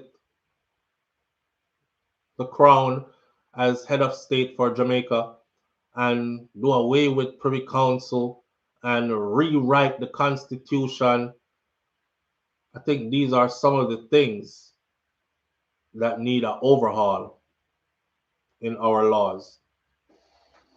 Yeah. Yes, Wayne Core. Wayne Core says all laws need a full upgrade and overhaul. SouFLo, the same people in government that are holding it will oppose it. Somebody that doesn't know what gender neutral means. Audrey Wright says the one them where I do it, but no one get in a trouble for it. That's why them no want to change. And that's what I believe too. How many 5 people them a lead? It needs to be changed. Why them always a fight against the things that were good for them? I don't know. Because of ignorance. From them hear gender anything, them hand go up, you know. When them say gender neutral. Now sometime Because you know the world done change already, so sometimes people out there talk about gender neutral. Here's a gender neutral book bag. And when you look, it's a big purse the man have on. You know, so that could be swaying them in the wrong direction too. So from them see that, they don't want to hear gender nothing neutral, nothing no more. I don't know, man. Times change. I seen yesterday 2 hardcore rappers over in Paris. And what's his name just did his first Louis Vuitton Paris show. And Brother Man was about to do an interview. So in box the bag behind him. Now when the brother come up with the microphone and I start talking to him, he said, "What's that behind you right there? What you got on? What's your drip?" And the man pulled the bag around. I swear to God, it looked like one white person my granny used to carry to church. And I never thought I would see I never thought I would see men wearing my granny's purse out in big broad daylight. It don't even look like it come from my mom's time. It looked like Miss Ruby used to have enough church hat. She had one of them with the big church and hallelujah. She had one of them there, you know, big flowers for the hat and thing, and holy purse and thing and our side bag them. And that dude came out yesterday in one of Miss Ruby bag, one white one. And I distinctly remember that same design from my grandmother from where I got church back in the day. She used to keep her icy mint them and stuff in there and kerchief and little doily, them call them napkin paper and stuff.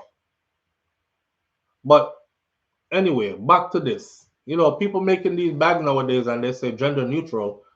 So I don't know. Some people in Jamaica see it and they're like, a girl purse that not neutral. So when they hear gender neutral now on a topic where it is really relevant, they're like, bun that too.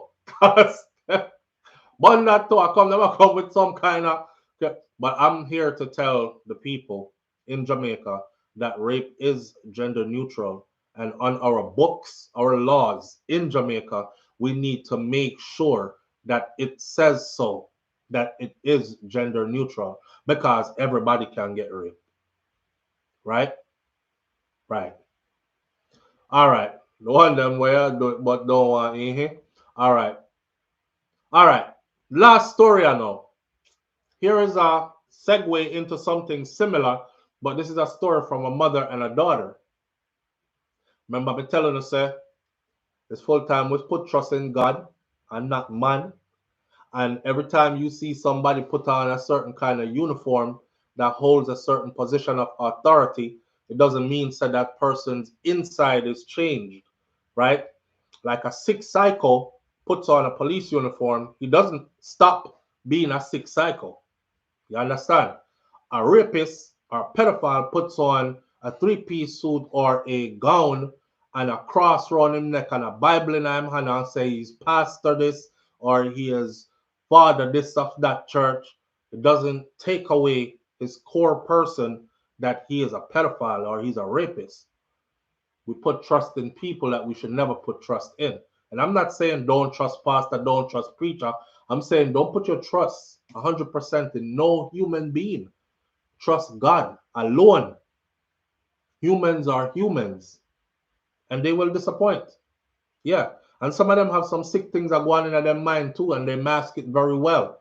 A nice smile, clean shaved, well dressed, you know, say all the right things you need to hear, and before you know it, you're in the lion's den and you're raw meat.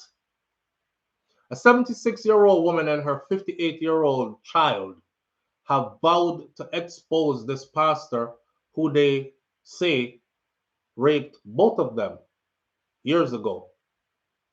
The pastor now leads New Testament Flock, a church, and he was a guest in the woman's house when the incident allegedly occurred first. At the time, Pearl was 33 years old, and she lived alone with her 15-year-old daughter. The pastor, who was new to the community, had nowhere to stay. So the church leaders asked Pearl if she would put the pastor up. She lived close to the church. She's single. She have our child with her. She have room. Pearl, being a good church person now, agreed to let him stay at her Eastern Jamaica house until the church was able to find him a more suitable accommodation. She said, I was in my sleep, in my bed sleeping, and I felt somebody ramming into me. This is what she said. And that she said, at this time now I thought I was being raped. But I thought I was being raped by the boys who had previously broken into my house. And I didn't think that it was my pastor. But when I jumped up out of my sleep, I saw him on top of me looking at me. She said the experience left her traumatized and confused. I ran away from the bedroom. I ran to the bathroom. I washed my face. And then I went into the living room and I sat down and I just sat there. And he came out into the living room and he sat there on the couch. I said, I can't go back to church. And I didn't take part in that. But I felt as if I had done something bad. So I just said I could not go back to church. She also told the news media that she did not report the incident to the police because she did not think that she would be believed. She went to the church and she tried to get the reverend removed from her home instead. She asked the church leaders, please, y'all can take him out of the house, put him somewhere else. But she was told that his accommodation that the church is looking after was not ready yet for him. So hold on a little bit longer. So reluctantly, she said she's going to have some faith in the Lord that this won't happen again. And she's going to hold on a little bit longer. She reluctantly allowed him to stay in her house a little bit longer. However, he then did the same thing to her daughter, Kim. Now Kim is a grown woman. Kim has also recounted her ordeal with the same pastor. She said it began with a kiss, which I must confess today, I did not tell my mother about the kiss. At first, I did not realize I was being abused. I didn't know I was a victim. I honestly thought that I did something wrong, like I did something to bring this to myself. So I was so afraid to tell my mother because I didn't want her to think that I had done something so bad. Kim said that the abuse gradually got worse. You know, it went from kissing to everything else in the book you could think of. And it led to great psychological trauma, causing her to suffer from anxiety and depression for decades. The impact of the alleged abuse on Pearl, the mother, was similar. Psychological trauma, anxiety, depression for decades. She claimed to have been impregnated by the pastor also. And to compound the situation, she was read out of the church. She was ran out of the church when it became clear to members of the church that she was pregnant at such a young age.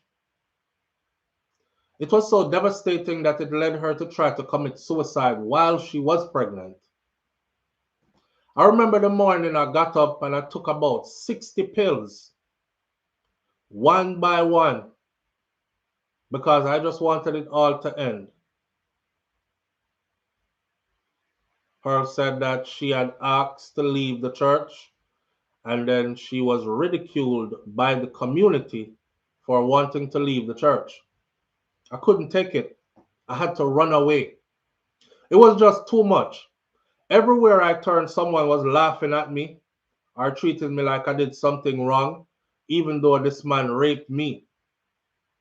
My youngest was 7 years old at the time, but I just couldn't stay, said Pearl, who now calls the United States of America her home. Shockingly, it was Pearl's second pregnancy, and on both occasions, she had conceived a child by rape. Her first child was a rape baby, and Pastor came and raped her and gave her another baby. Kim, she said, her first child was also the product of an unlawful and dastardly act committed against her when she was just 15 years old. Pearl said that although she told her family members that her pregnancy was a result of rape, the allegations were denied by the man. Torn and devastated, she then set about to rebuild her life. She said, I went back to school and I became a teacher. And then I got saved in the church again. And after I entered the church, I moved up to become the youngest officer in that church, adding that this is how she met the Reverend. Wow. This is how she met the Reverend. And this is why they asked her to have him stay at her house, because she held a certain position in the church. So they didn't go and ask just any church sister.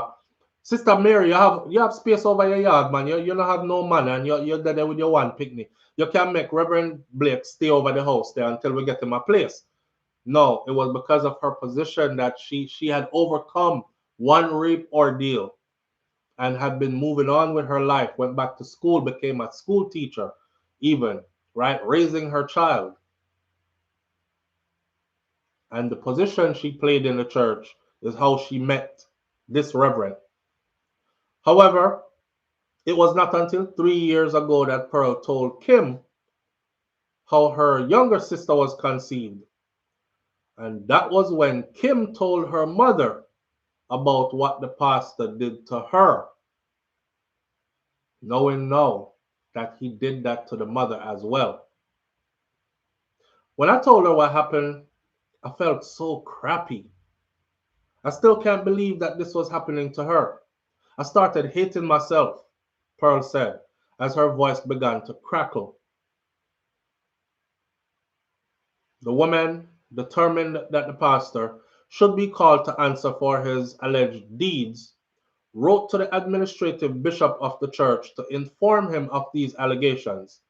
The bishop, in a letter that was dated July 13th of 2021, the bishop replied, saying, the matters ventilated in the letter are of very serious nature and will be thoroughly investigated.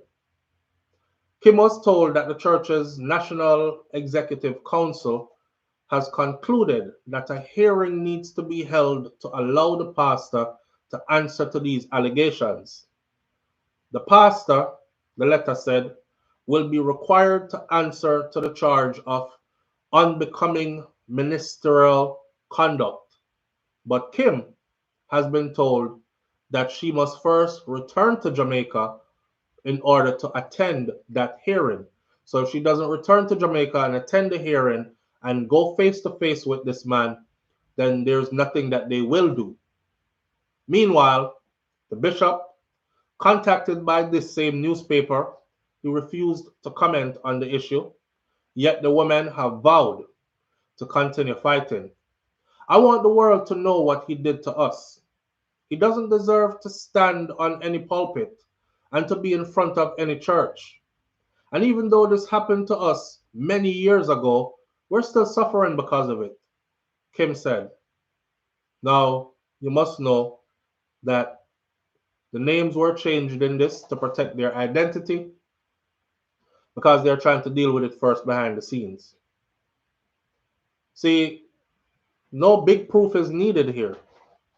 The only proof that's needed here is a DNA test. Pauline Graham, I appreciate you. The only proof that's needed is a DNA test, right? She said her second child came from what that reverend did to her. That means that child don't know the father. So let me show you that this is true. If I was her and you're ready to put this all together. Because you have to be ready, you know. Because them something here happened to enough people who, some people carry it to their grave. Some people battle all the feelings that come with it throughout their whole life, disrupt their good relationships because they're battling these demons. Some people turn to self-medicating, you know, drugs and other things. It's just different ways that people are affected, being violated in this kind of way. So if you're ready and you're truly ready, I would fly into Jamaica and I would demand that DNA test be done. And that would be the proof. Because me and you had no consensual relationship, right? Right. And at the time you were a reverend and you were staying at my house. So everything should align right now. My child's age to the time when you were staying at my house to blah, blah, blah. Them should know the rest of the story. And them tell me if I put you up over the house. Me tell them long time say you rape me off. Them say me have to come. I'm here. Again, another story where I wish her all the best. That's deep. That's deep. Not only did it happen to her, after she went and tried to get him removed from the church, from the house. See, a predator is always going to be preying, right? So check this out. When he did it, assuming this is all true, when he did it, when she went to the church and she didn't tell, she just tried to get them to hurry up the process and get him out of our house. That was his first clue that I could get away with this. She not gonna tell. Cause here what she gonna tell them. She gonna tell them to hurry up and remove me out of the house. So all right then. Me now gonna do it with she again. I try for the daughter this time. Something about my position startles her, right? And we're talking about 40 years ago. That's what the article said. 40 years ago, and they're just now ready to come out. So you remember, you can imagine back in them time, the pastor, priest, reverend, a big something, you know, is a big deal. You dare not say anything against Pastor Blake or Pastor Blair, right? We are chat foolishness about pastor rape you. Come on, man. You have the devil in you. You need an exorcism. You understand? It was a different time. So she didn't go to the church and say, yo, me wake up last night with pastor on top of me, ramming himself into me. She went and she said, can y'all please hurry up the process and try to get him out of my house? And they said, hold on a little bit longer. We haven't gotten his place yet. And in the time it took them to get him a new place, he moved on from her to her daughter. Rule number one for me, nobody stay at my house. Nobody. My children, my wife, and myself. Nobody else. And it sounds bad, but I don't give a damn what type of family member you are. If you're down on your luck and you come around me, you're not going to stay at my yard. I will help to put you somewhere. I can go find somewhere, put you, and split the payment with you somewhere, or if I can afford to pay for it myself, that would be my good deed to you. But you're not staying at my house, and that goes for man and woman. I don't want nobody in my house. I don't want none of my children to grow up and have this as a backstory. You know, it was happening right there in the house and my dad didn't even know it. Oh, no. I don't want, because I've seen what it done to people, man. I've seen what it done to grown people. People who are in their 40s, 50s, 60s, 70s nowadays. I see senior citizens, 80s, that's still reeling from what was done to them. So obviously, this affects human beings in a very impactful kind of way. I don't want my kids them spoil up like that. So I take all the precautions I can take. So if I have any family member out there who was ever going through rough times, I'm going to sit down today and watch. And I say, look on him, no watch him on there. You hear what I say? Just remember, say, that's what I was trying to do. I was trying to protect my kids. Not saying that you were going to, or that I think you are that type of person. I'm just saying you don't know who is who. You don't know who is who. You don't. And here's the fun fact, which is not so fun. Many of people who experience this, they experience it at the hands of somebody who is well trusted. Either it's a long-time family friend, or it's an uncle or cousin or auntie or an elder sibling or something like that. Like, me not afraid, yo, me ask all my daughter them, I be asking my daughter, your brothers be hugging you? They be hugging on you? Say, yeah, I give my brothers hugs. I love my brothers. I said, any of them kiss you? My daughter said, no. I said, any of them kiss you anywhere? No. Okay. I let my boys know, don't kiss my daughter nowhere. No, definitely not kissing her on her mouth. And I tell my daughters that too, or all my kids when they're smaller, nobody kisses you on your mouth, period. If it ain't your mama, nobody, not even me. That type of stuff. That's why when we did that discussion a couple of months back, where I said somebody was saying, "Oh, SouFLo, you're too much with your dramatics and your antics." This ain't no dramatics or no antics, my friend. This is stuff that I actually live by. Ask Shakira. My daughter poop or pee, my wife must not be home in order for me to change her, and she understands that now. You know, at first I think she was having an issue with it because she was like, "It's your own daughter, why you can't change her?" kind of thing, right? But me is like, I want the bar to be set so high that my daughter grow up thinking not even my dad would change me or pull my underwear down. So who the F is you? You definitely can't do that. Not true? Right.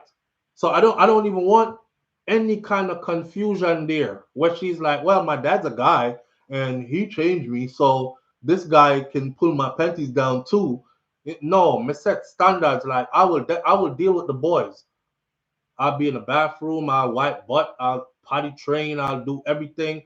The girl, mommy, may I leave her to you. You know have the same thing you teach her about. That's something that we're gonna get created with and who, whatever, like that. See? And I even always tell women, because we've had somebody write into us before talking about her new husband, how he's helping with the kids. And her daughter was 5 or 6, something like that. I don't remember but it's one of the dear's SouFLos. And he's bathing her daughter, and he gives her daughter baths. And her daughter is like 5, 6, 7, some age like that. And I was like, oh hell no. And she already know who her daddy is too. And your new man now can strip her down and put her in a bag. That y'all be inviting all kinds of stuff into your life. That's a no. Help with everything else. Let me do that. If I was a woman, that's what I would say to my new man. Help with everything else. Just let me do that. No man. Let me cut this part now by saying this. No man, and I'm not saying only men can be molesters, because a lot of women out there are friggin' pedophiles as well, right? I see y'all all the time. I see the mannerisms. You see what I look pan. You see it. No fun no a pedophile too. But no man should be so joyful and happy and comfortable and just loose with it. Now, give me your daughter, let me go be there. That man's supposed to be saying, nah, you in the house, maybe we go clean out the garage. Maybe we wash the vehicle then. I'll cook dinner. I'll clean up the kitchen. I'll mop the floor. Maybe paint the house. Maybe do everything. You go be at the little girl. Me not be there. But if you see that man always happy to go bathroom with the little girl, that should be big friggin' red flags for you. Y'all be sitting there just letting stuff happen and then, oh God, I just didn't see it. And I love Laurel so much. You never see that?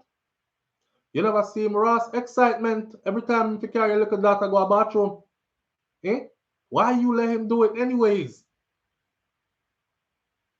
I don't know, man. I come from a time gone back where our bodies were sacred. We were taught that as children growing up. Our bodies were sacred. I even made a post the other day where I said, even the hoes from the era I come from, even the hoes didn't dress like hoes.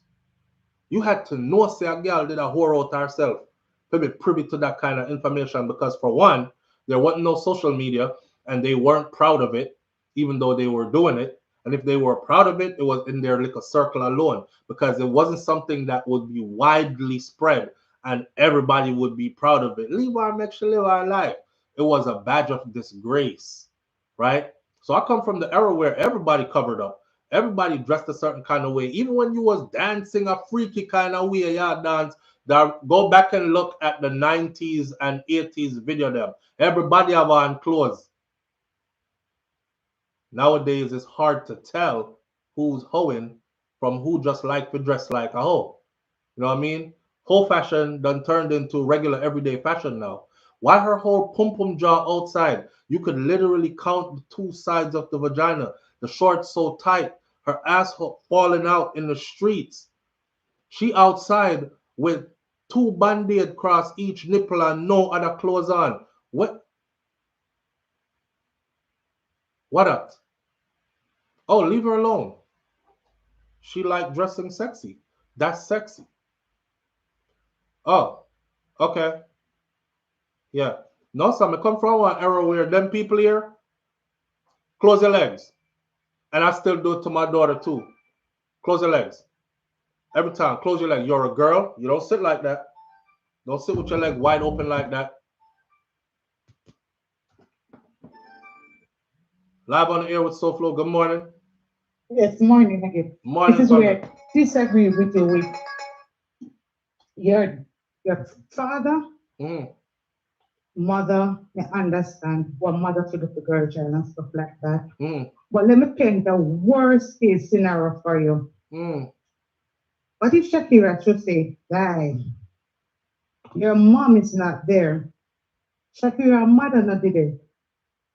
Who are you going to give the child to your girl child, your baby girl that you love so much and you don't want to speak about?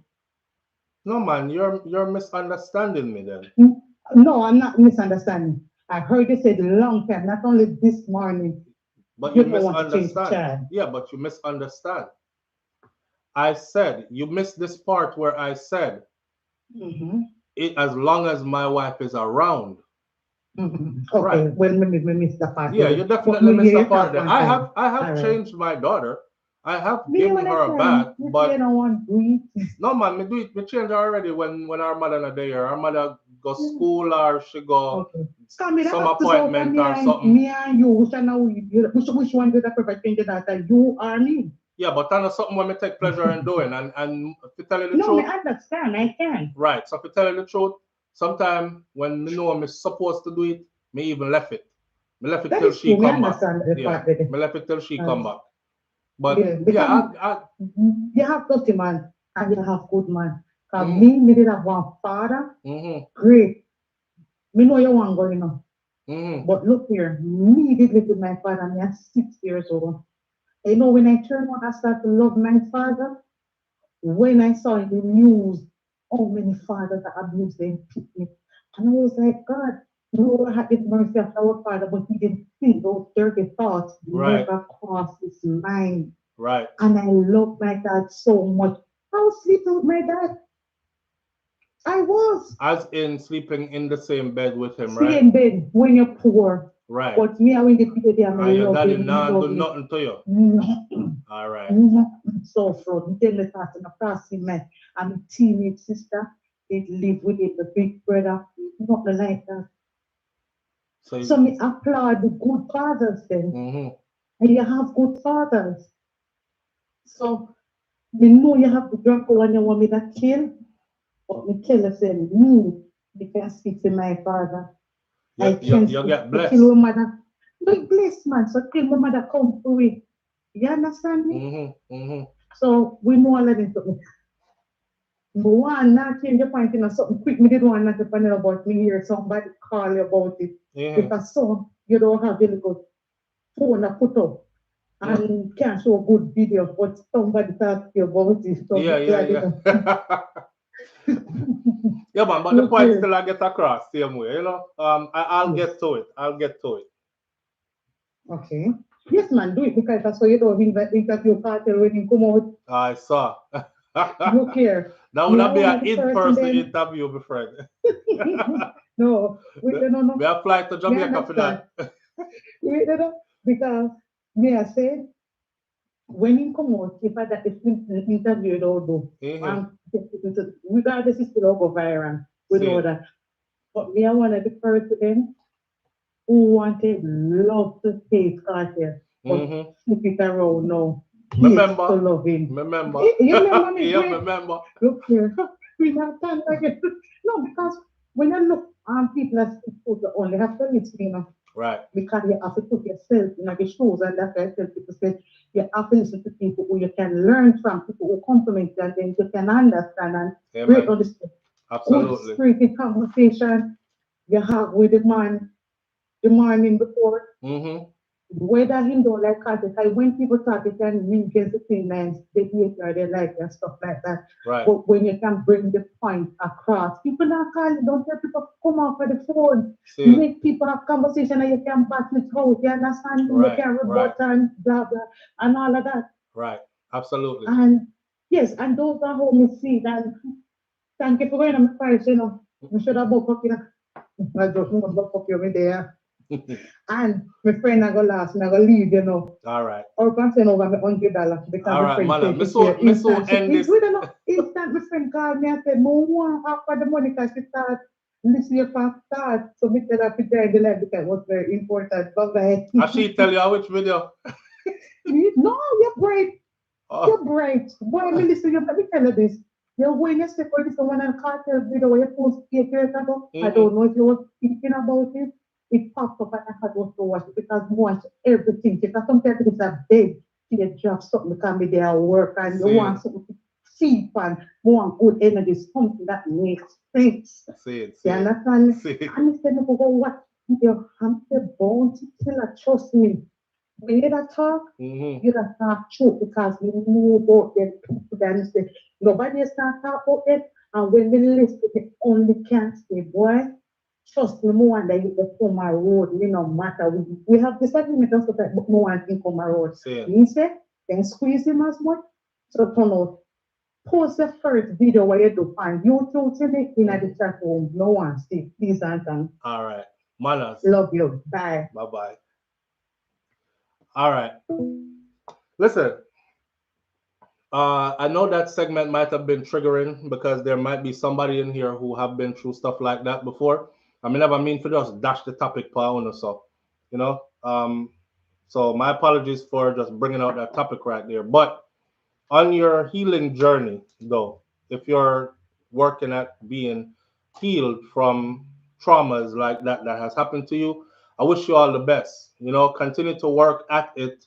Life is definitely worth living, and you know, life is definitely worth you finding that happy medium. Life not gonna be always happy and everything go good all the time, but to be uplifted in spirit and to find happiness in most days is what I call a recovery and living with a purpose and thing, you know. So I wish nothing but the best for you in that, man, and continue to try to heal because it's definitely an effort, right? Right. Our last topic for the morning now, and then we're gonna end it right here and send each other off to have a beautiful weekend. 10 Haitian caregivers missing from Jacob's Ladder home. Now, I remember the other day when they notified us and said that they were going to rescue some Haitian children, right? And these were children who had severe disabilities, and they were going to take them into Jamaica and take care of them. And then we found out later it was supposed to be a temporary move until Haiti becomes stabilized, and then they would be moved back to Haiti. So with them came caregivers. Anyways, this is the story in Jamaica right now. 10 of the 16 who are being housed at Jacob's Ladder as caregivers for the Haitian orphans since March have now gone missing, along, along with their luggage and other personal belongings. This is what an official from the home has confirmed. 10 of the 16 have gone missing. I'm not the wisest in the bunch, but if you have 16 things lined up and somebody took away 10 from them and only left you with 6, you would have noticed immediately, say, some of your things them gone, right? So if you have 16 workers lined up and 10 of them leave, why did it take them so long to to realize that 10 of them cut and gone? Where? They in Jamaica. They're probably in Jamaica living their best life down a river bed, meet a girl from over so and so. I don't know. The revelation came in an interview today, which followed allegations of maltreatment and abuse that was made by an executive of Haiti Children, the organization which previously housed several disabled orphans in violence-torn Haiti. Mustard Seed Communities, which operates Jacob's Ladder, has strongly denied these allegations that they were abusing the caretakers. It was a Saturday morning. I can't remember the date right now, but they left in a minibus with their luggage and their smartphones, and we have no idea where they are. According to the security records at the gate, wait, we looking at this, right? Like they disappeared into Jamaica and started a new life. How about this? What if they are being trafficked? What if they are being trafficked? What if they have been disposed of because organs that were needed has already been taken from them? This is 10 human beings that have disappeared without a trace. Yes, Crystal G, welcome to Jamaica. Disappeared in nearby bushes. This is the head of the organization said it was a Saturday morning. I can't remember the date right now, but they left in a minibus with their luggage and their smartphones, and we have no idea where they are. According to the security records at the gate, Cheryl Ritchie was the person in whose company they departed, a person named Cheryl Ritchie. That the name does not even sound like one real name. No contact has been made with Jacob's Ladder since the 10 left. Mustard Seed's Chief Executive Officer, Father Garvin Augustine, told that he said Jamaican immigration authorities are aware of the matter and an investigation is underway. And by tomorrow, the missing Haitians will have no legal right to be on this island as they would have overstayed their time, which expired Wednesday, June 19th. According to him, after the daring rescue operations which removed 59 children and 14 caregivers from Haiti, a request was made for Jacob's Ladder to take more staffers. Father Augustine said that they denied the request. As with the Haitian caregivers, local staff plus an additional 23 workers who were recruited, there was no need for more. However, a request was made for Jacob's Ladder to take 2 additional children, and we agreed. When they came to Jamaica, we realized that these were in fact not disabled, but able-bodied persons. One of the 2 is among the 10 who have disappeared, and only 6 are at the facility.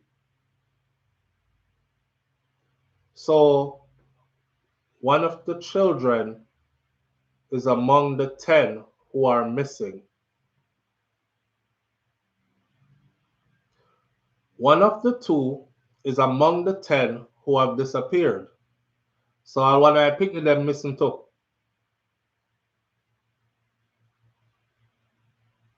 Wow. Among the missing is Crystal Romaine, one of the 14 adult caregivers who arrived with the 59 disabled orphans. The day after their arrival in Jamaica, Romaine described how his country's rapid decline into anarchy had put the lives of the Haitian children and family at risk. Romain, who was orphaned when his mother died when he was only 5 years old, he said that Haiti children is the only home and the only family that he knows. He went on to say that I came there when I was 5 years old. When I was 18 years old, I got to study a lot of things. I am a chef now and I cook very, very well. After a few months, I worked as a chef and then a director of the organization. Speaking of the treatment they had received at the time, he described it as amazing. Now, for a start, it is very amazing. I like the way the caregivers helping us, how the Jamaicans are helping us, feeding the children, washing them. I was thinking it would be like, he said, expressing gratitude. Father Augustine said that he has no knowledge of any of them whereabouts. He also said that he has never ever met Richie, the woman who supposedly picked them up in a van at the gate, but that's the name that's on their security records. The children and their caregivers were accommodated in Jamaica based on an agreement with the government of Jamaica for their accommodation at Jacob's Ladder. Mustard Seed has been in operation for 40 years and has outreach operations in Jamaica. Watch this.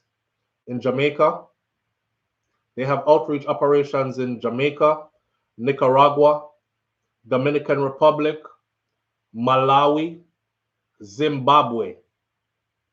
It provides lifelong care to more than 700 children and adults with disabilities and children who are affected by HIV and AIDS and young mothers who are in crisis.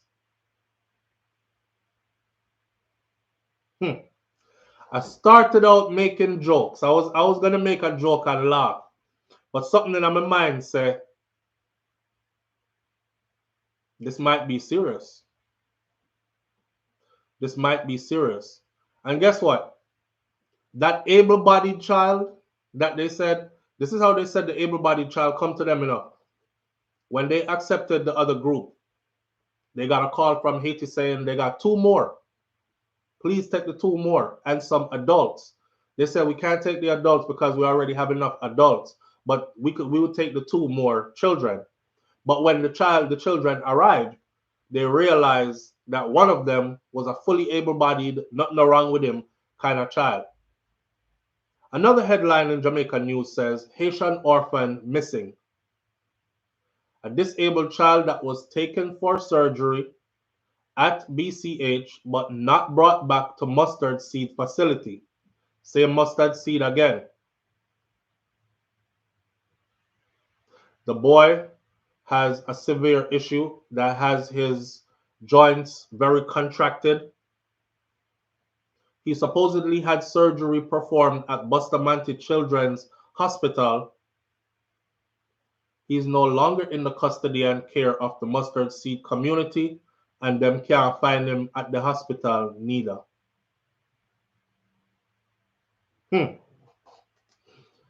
I'm not going to say nothing more much about this. I'm just going to wait a little while longer and do some more digging and see what comes out of this. And I remember one time that earthquake hit Haiti, and then they had this drive where hundreds of millions of dollars were poured into that drive, and it was supposed to bring help to Haiti. And then at the end of it, we found out that less than 1% of that money actually made it to Haiti. I believe this is around the time where the Clintons got caught up in where did the money go kind of thing. Crystal G says, you notice that these Haitians, they speak English well so they can blend in with the Jamaican people. Jamaica hard for blend in. I just left there. I literally just left Jamaica a couple of days ago. Jamaica is hard to blend in. If you don't know somebody, we know somebody, something like that to put you up. Or Jamaica is hard to blend in. You know, I was driving around Jamaica and I was thinking to myself, I mean, I said to wife it took up a which part fair people them live how they are very tribal, right? And it kind of reminds me of like an African village kind of thing. And if you go throughout Jamaica, you will see that we are very tribal. We are a set of people. It's hard to blend in. We can know right away who is a foreigner. Them stick out like sore thumb. And it don't matter if they're black, white, yellow, green, purple. They can like spot you from like 10 miles away, right? I guess because it's like in different areas, there are locals for every area. Every area have them local population and then visitors. And everybody know round there say, yeah man, I miss Joy son that. The mad one where I ride up and down the road and ying ying ying and lift up a bike wheel and them something there. Oh, that a Juba from upper so and so. That a so and so. Yeah, that a miss what's your name. That she not talk to nobody. We not talk to her neither. But she have her two daughter them are them, the two girl them we passed earlier. Like everybody knows everybody, even if they don't speak. So it's very hard to blend into Jamaica, especially if you have an accent. I don't care how good their English is, they have an accent. Because them speak Creole too, and it's their first language. So I don't know about the blending part. Somebody getting paid to hide them? Maybe. Them off on their own just blending in? No, almost near impossible. The child that's missing from the Bustamante Hospital left mustard seed to go do an operation at Bustamante Hospital. Last seen can't be found. I will reserve my comments for a later date. I don't want to say sinister stuff, and then that's not what's happening, and it's a mistake with information or whatever, but something funny is happening. And if you study the whole human trafficking thing, you will know exactly how it works. I'll close today by saying this. Repeat this story.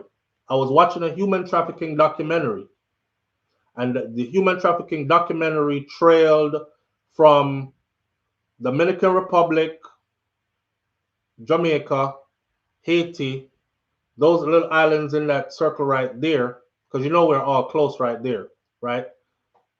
And it went to the US. And then it went from the US to Europe. And it went to some far corners of Europe and it ended up in Germany. And they went into a whorehouse in Germany and found a Jamaican girl. So her story became very interesting to me. Like, how the hell did you get trafficked from Jamaica? What countries did you go through? How she told a damn story about how they falsified her paperwork. She had legal looking documents. She slid right through customs. I think she passed through the US even. And she was like, these people have their links and their connections. So we went right through. And I'm watching it because I served in the military, right? But I was stationed in Germany for a long time. And I'm aware of this place where you can go and the building of multiple levels. And they used to say, oh, yo, Matt, you got like the African women, they on the 3rd floor. And you got like Albanian women, they on the 4th floor. If you like them this way, you go to the 1st floor, 2nd floor. So it's common knowledge what goes on in these buildings in this area. But I was shocked out of my skin to see a Jamaican girl there expressing. So they asked her, so why aren't you trying to make your way back to Jamaica? She said she's ashamed. She said, I'm ashamed because one of the first things they did was they made sure you got hooked on drugs.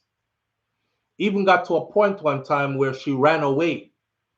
But if you know about being dope sick, you will understand why she returned to the people who she was trying to run away from. She ran away, she was trying to leave, and within the hour, 24-hour period, she started getting dope sick. Her body started going into convulsions. She started, dry heaving and can't throw up nothing and all the stuff, stomach cramps, and so she had to run back to them. And she said for punishment, when she ran back to them, at the time, I believe she was in New York or something. And she said they put her in a basement and they chained her to a bed. And a guy stood outside the basement and his job was to just verify and just let men collect money and let men in all day. They'll come down there and clean her up for the next guy and clean her up for the next guy. But she had no shortage of men that were coming in there, and she had to perform services after service after services. And she ended up from there all the way over in Germany. So when she ended up in Germany, she was so far away from home. She was hooked on drugs. She was embarrassed. She eventually got free of the people who trafficked her after years. I guess she's starting to get old or older, and she is not their type anymore. Don't bring in much money to them anymore. So them want younger, fresher, that kind of stuff. So they let her out on her own, and she found work, sex work, at that building I'm telling you about. So she said she's embarrassed to return to Jamaica because she don't want her family to see her like that. Stranded out on drugs. She's been a prostitute for many years now. She's still in Germany.